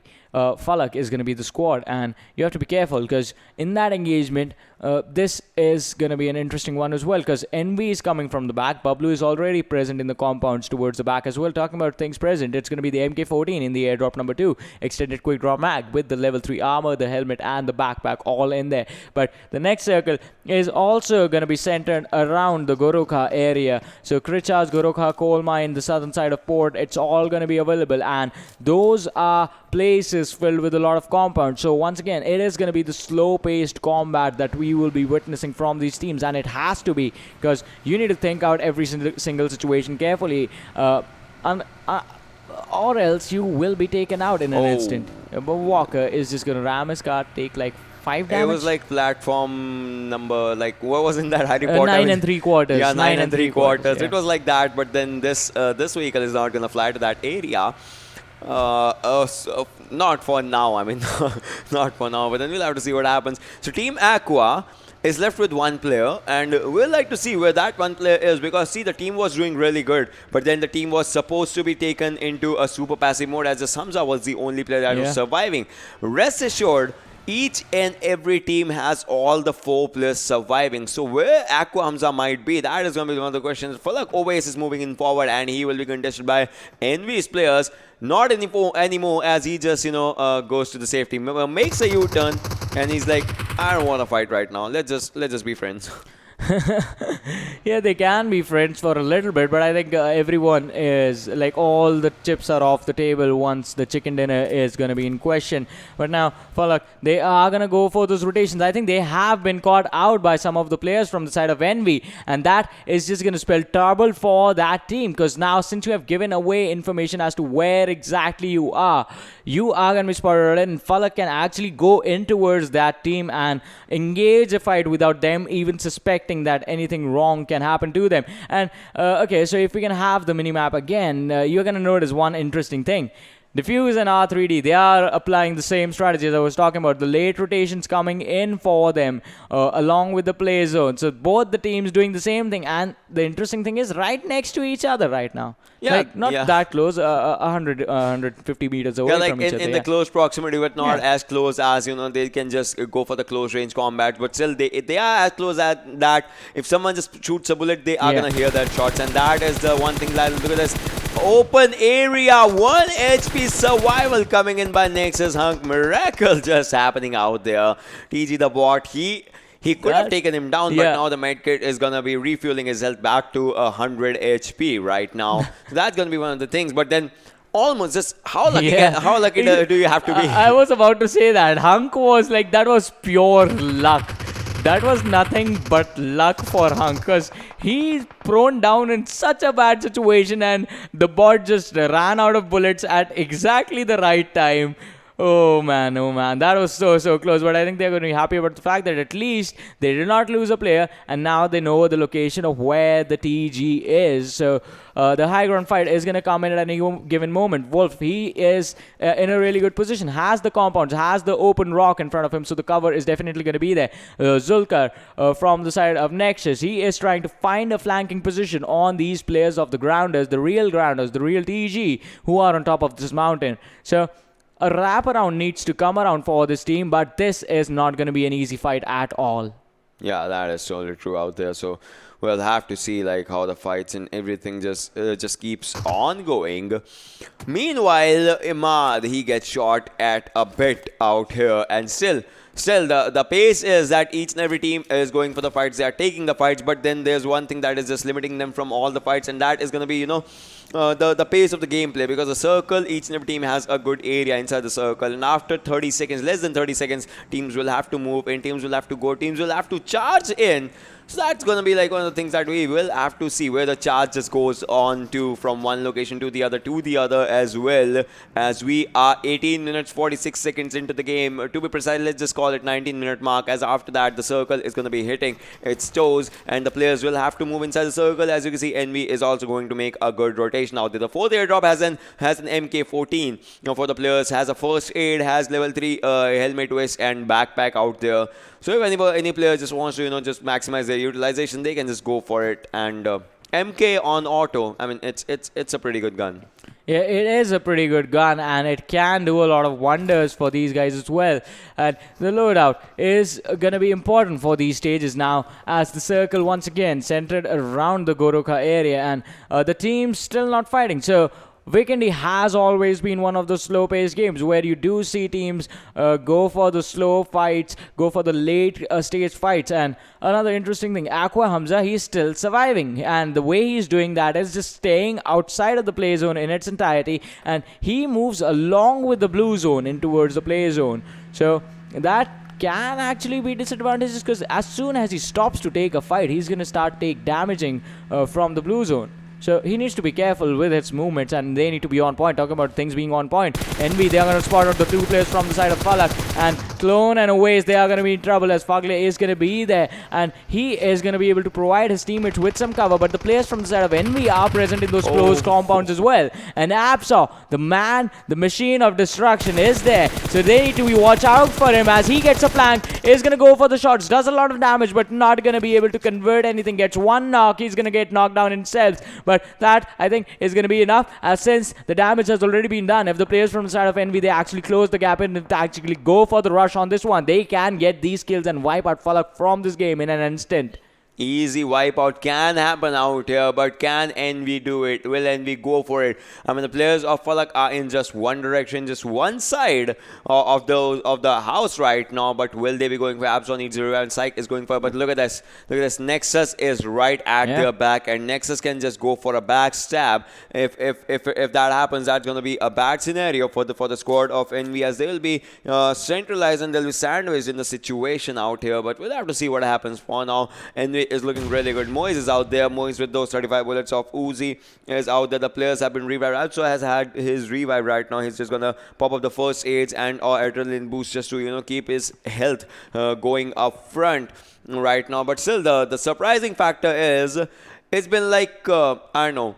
It has been like 20-ish minutes, not 20 minutes. It has been like 15 minutes, and we are still down to 41 players alive. No casualty has happened so far. No casualty, no firefights, nothing. The game has just come to a standstill from everyone refusing to fight. But yeah, they are fighting here and there, but still not enough to get the finishes. But on the other side, Bablu, they are going to start an engagement with the players from the side of RNG right behind them. But Envy and FalaQ, once again at a standstill. The utility is going to be used, but Absol getting those knocks was so important for his teams. They have pulled out something from the side of FalaQ, but I don't think it's going to be enough. for them, as Apsa is once again looking for the flanks, is going to wait for the information. The Molotov did fall short from the side of Fugley, but RNG are now going to be in trouble as they are going to be engaged from two different sides. They have one team in front of them and the other one is going to be in behind them. We're talking about things being in trouble. Nexus is going to be losing a player, but let's have a look at the fight that we are witnessing. Both the teams are trying to see if they can spot the Molotov information. almost on him. That Molotov just landed almost on him this time, and now he's in his Molotov. Just the damage is being done to him from the Molly's direction. He will try to go for the energy drinks and or the bandages, and Solo King was really close to that Molotov as well as of now. But then Nexus is well going for another Molotov. The throwables are coming into the equation right now much more than the guns. Now he has a Groza. Wolf, he has a Groza. Can he utilize each and every single bullet? Has a level 3 helmet and vest. Obviously, the thing is going to be catastrophic when it comes to out here. Smelly Socks has been taken down by Hunk, and PlayZone takes out Fugley from FalaQ out. The DFUZeOfficial has also gone down. Look at this, Solo King goes down as well. Zulkar was going for another spray on the other players, but then so far TG's two players, they are going to be safe out there. They need to pop up the first aid. No time to pop up the first aid as they know the players are coming in. The players are moving in. The pre-pass comes in, but not anymore as 4 players charging on you. And Wolf with his Groza just ends the legacy, and the real TG gets eliminated out there. On the other hand, you can see drop shots were coming in. Envy just really trying to spot the players from R3D, just trying to take them down if they can. And the sprays are coming in. Envy's Psych goes down, and they will be continuing the spray just to finish him.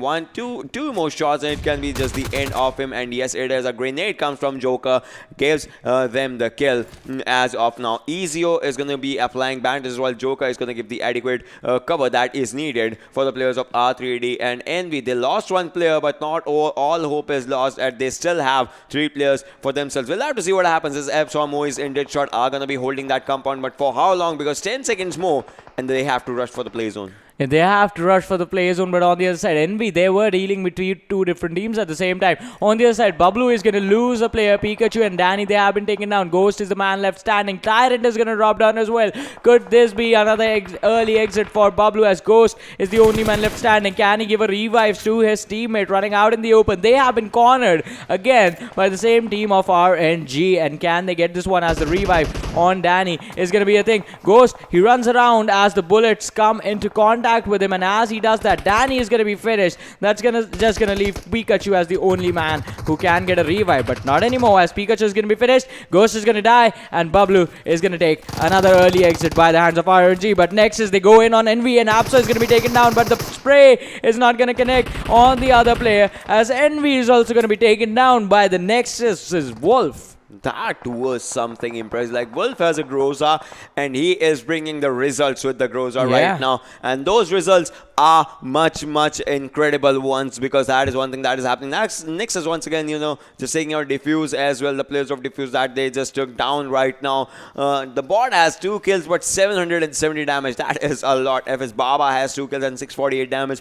Hunk has 4 kills and 585 damage. And players are, you know, bringing the kills and the damages for themselves. And the Molotov coming in from Kronos, can it do some damage out there on RNG's side? Hamza just goes down. Kronos goes down as well, as the cover fires were coming in from Aladdin. PlayZone takes down Aladdin now as he was outside the circle. And look at that, the player was spotted. The player was spotted, taken down easily. Murtaza knows that the player is moving in on his side. Sketch, his vehicle is in a bit of trouble right now. His vehicle can be blasted easily, but still he is not phasing. As you can see, Murtaza was taking out the kills for himself. Umar, he has to spot the players. He has to take the players down. R3D Walker goes down as Nexus' Hung just takes up the fight for himself. Umar is just sitting out there. Umar needs to move in. He will be moving in as soon as he can. And H3's old boy, he is low on health, but still is trying to run around the zone. That was impressive. Now he's going to go for the first aids that he will be popping up right now. Nexus team gets eliminated in an offset on 7th position with 11 kills out there. Yeah, that again, a lot of upsets happening in this game of Vikendi, and as we say, the map is proving that we were correct. This is the map of surprises. No one being taken out in the early stages, but now RNG is going to be taken out as well. That's going to leave the 5 teams remaining in this game, and HFD, they are going to be in trouble as well as H2E engage upon them, and that M24 is definitely going to come in action with Dread. He is looking to spot the players on the low ground. That is going to be the team of HFD.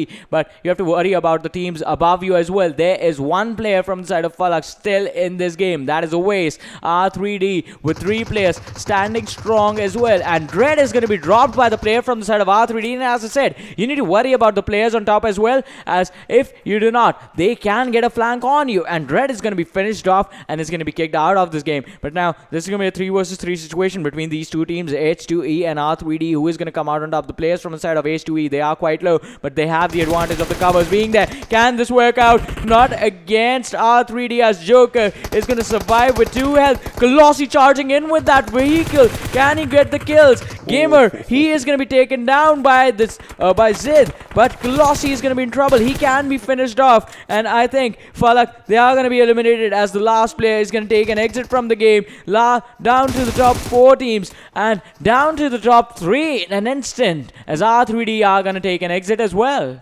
H2E, he wants to revive his players, and Old Boy is gonna go for it. GamerX needs a revive. The revive is kicking in. The players defuse Bisma. Is outside the circle right now. Has to get inside the circle as well. He's fighting with the circle right now.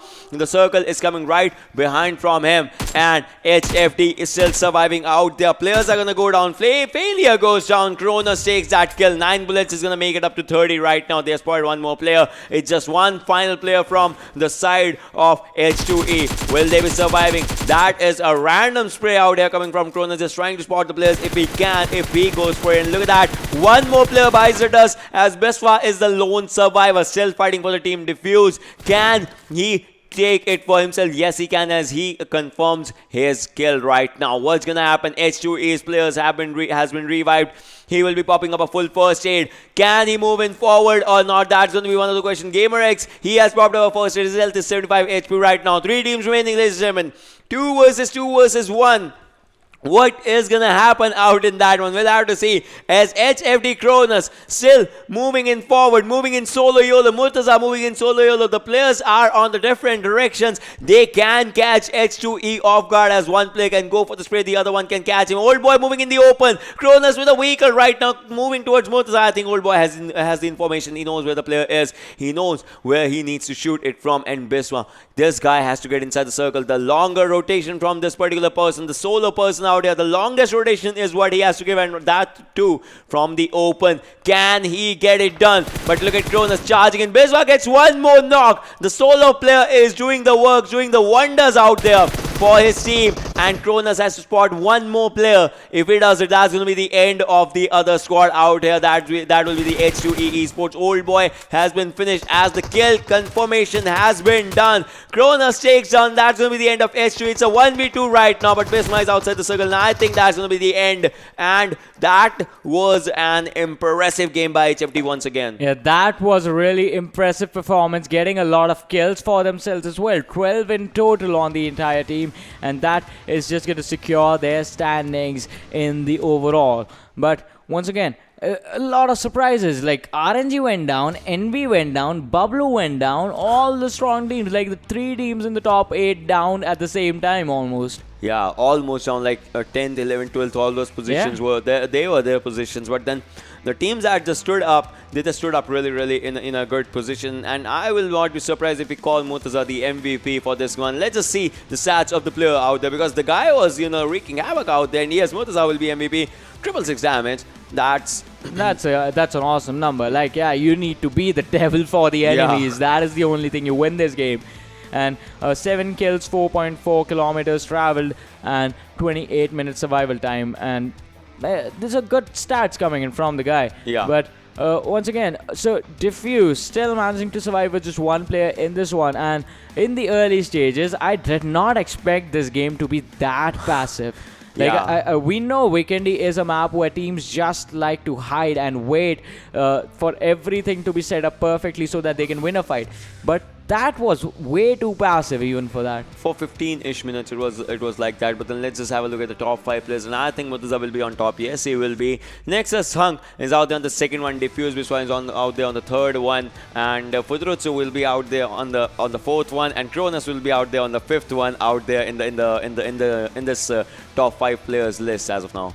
Yeah, but once again, a lot of good players, a lot of amazing performances from there as well. Futuritsu from the side of freestyle, they have been putting up an amazing performance since the day started. And the first Erangel was theirs, the second Erangel could have been theirs, but on Vikendi as well, they put up an amazing performance. Yeah, I mean, see, it was a really good game for FS, a good day for FS. But I want to see, will FS be in top 24, because there is still what do you call, a sword on their head. That thing it's still out there, and so I would like to see what happens. But then before that, let's just see the standings of this particular match, the Vikendi match, the unpredictability match, as HFD was out there with 12 kills, 32 points for themselves. Diffuse on the second, Nexus team on the third, H2E on the fourth, R3D on the fifth. So in the top 5 only, it's a jump from 32 to 13. That's a lot out there. But then there's a drastic drop once again. Freestyle is out there. So look at this.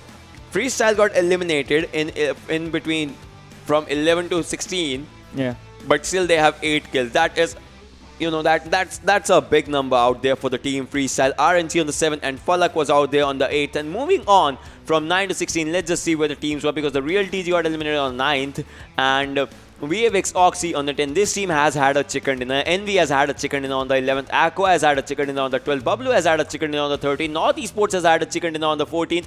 So many teams that were really good. They got eliminated out quite early. Team TUF and TU2Xofficial were out there on the 15th and 16th. So this was quite a surprising turn of events for a lot of teams out there. Yeah, a lot of surprises in this game as well, and we need to see how those surprises are going to affect the overall standings. But one thing I can predict is nothing is going to change in the top 3. I mean, we thought if Envy will be out there and or not. So we'll have to see that. Yeah. So let's just have a look at the overall standing. Let's see which teams are going to be standing out there, because for the top team, we know it's going to be Team Bablu, Team RNG on the second, Envy on the third, Gaming Up. Alright, look at this. Yeah. Top 7 is not even moving out there anywhere. Yeah, top 7 is not moving. I think Nexus is the only team that's going to be in there. And so with that, let's just move on to the next set of teams and see how things are going to change over there. As LOU Esports take a drop, 247 Gaming take a drop, VFX Oxy take a drop on the 11th. HFD, they climb up to the 12th. North Esports drop down to the 13th. Rogue Nation drop down to the 14th. FIME is going to drop down to the 15th. 16th being taken by Freestyle. So pretty solid in their standings. Let's move on and see the last set of teams that are going to qualify for the semi-finals. It's going to be H2E on the 17th position, Diffuse on the 18th, Arkadians on the 19th, 2XOfficial on the 20th, Team TUF on the 21st, F2D Esports on the 22nd, R3D Esports on the 23rd, and Team Aqua barely making it on the 24th position. Let's see. I mean, this is the team has 83 points. So let's see which teams are there on from 25th to 32nd position in the qualifications. As BTK is out there, 5-point difference. They are on the 25th. Blacklist 2 on the 26th. FalaQ on the 27th. RS on the 28th. The Real TG on the 29th. The Stars on the 38th. HTeamXRange on the 31st. And KPK Gaming is out there on the 32nd. But I mean, see, these are the names that we'll have to say goodbye to for now. But the fact is, their gameplays, it just, we got to learn a lot from these teams' gameplays as well, because some of the teams were really impressive with their strategies, with the drop locations, with their kills and all those scenarios. So if anything, these are teams that we'll have to say like goodbye for now. But it's a journey, and the journey for them has stopped as of now. But the thing is that I'm sure of one thing, that we are going to see them next time even much more stronger when they'll be grinding once again. Because the fact is, all right, the World League, it's a stage that everyone dreams of, and these top 32 teams, you have been at 32nd in the top 32 positions from thousands of the teams that got registered out there. Thousands of teams, exactly, 100,000 of matches played, grinding from season 1, season 2, season 3, all those areas, and you land up in top 32. That is a really big thing for you as well right now. But then with that thing, let's just have a look at the kill leaders for the overall qualifier stage. As obviously All right, I wanted to see 4 players of Bablu out Yeah, there, but then same it's still 3. I mean, Danny is not there. It doesn't matter. Bablu Pikachu with 33 kills, Tyrant with 27, Ghost with 27, and Snake with 25, and Absol with 25 as well for his bank right now. Yeah, so Danny always goes for the trades, and it is his teammates that sort of are the heavy fraggers, but it is a team game after all. So you need to be careful as to what you do and how you play this game. And Bablu showcased, see, Danny is sitting on the 6th position. Danny is in there in the top 10, and he's going to be followed by the player from the side of RNG. It's going to be Hamid on the 22nd, 23 kills on the 7th position, 8th being taken by NSX, Nexus Hunk, 21 kills. Portal Esports Vegeta on the 9th, and Adnan from Hellraisers is going to be on the 10th position. Exactly. As of now, these were the top 10 kill leaders of now, and this has been a journey of, you know, the ups and the downs, the uglies and the crazies overall. And I think that the journey has taught us quite a lot of things, and that is that how you play the game for yourself and how you deal the damage to others as well. That's like one of the things that it has taught us. And talking about the damage dealers, you can see the top 5 damage dealers. Snake hitting the 6,000 damage mark, and after that it was Tyrant that had 5,871. Absol had 5,671, and 4 5s for Bablu Ghost out there, and Bablu Pikachu is out there with 5,390 for himself and his bank. That actually seems like a really good scenario for the players and the teams out there. Yeah, that is an amazing stats coming in from all these teams, and 3 of the strongest teams that we have seen in this PMCO 2020 for Pakistan region. And pretty sure that semi-finals are going to be a lot more aggressive from everyone, and it is going to be pretty interesting when we come back on the 28th for the semi-finals. Exactly. Once again, as from now, you qualify for the semi-finals. From the semi-finals, top 16 move on to the finals. From the finals, one team will get a direct slot to the World League, where it is going to be an international competition against the biggest names of PUBG Mobile. And the biggest, the bestest, the bestest names, the ones that you have seen playing on TV on the previous PMCOs, on some other tournaments. You are gonna, just see them all right in front of you. So the biggest stage is gonna be out there, and I mean, we'll be happy. I'll be happy watching you guys play out there. Varun will be happy, and Varun Sty will be happy, which is out here for some reason. Where is it? Yeah, Varun Sty will be happy watching you as well. So I mean, the big leagues, obviously, they are out there, and that is the dream of each and everyone. So if a team gets it, we'll be more than happy for them. Yeah, we'll be more than happy, but we are going to be signing off for the last day of the group stages. We'll see you back on the 28th for the semi-finals. Till then, you guys take care. It has been a pleasure. Good night and bye-bye.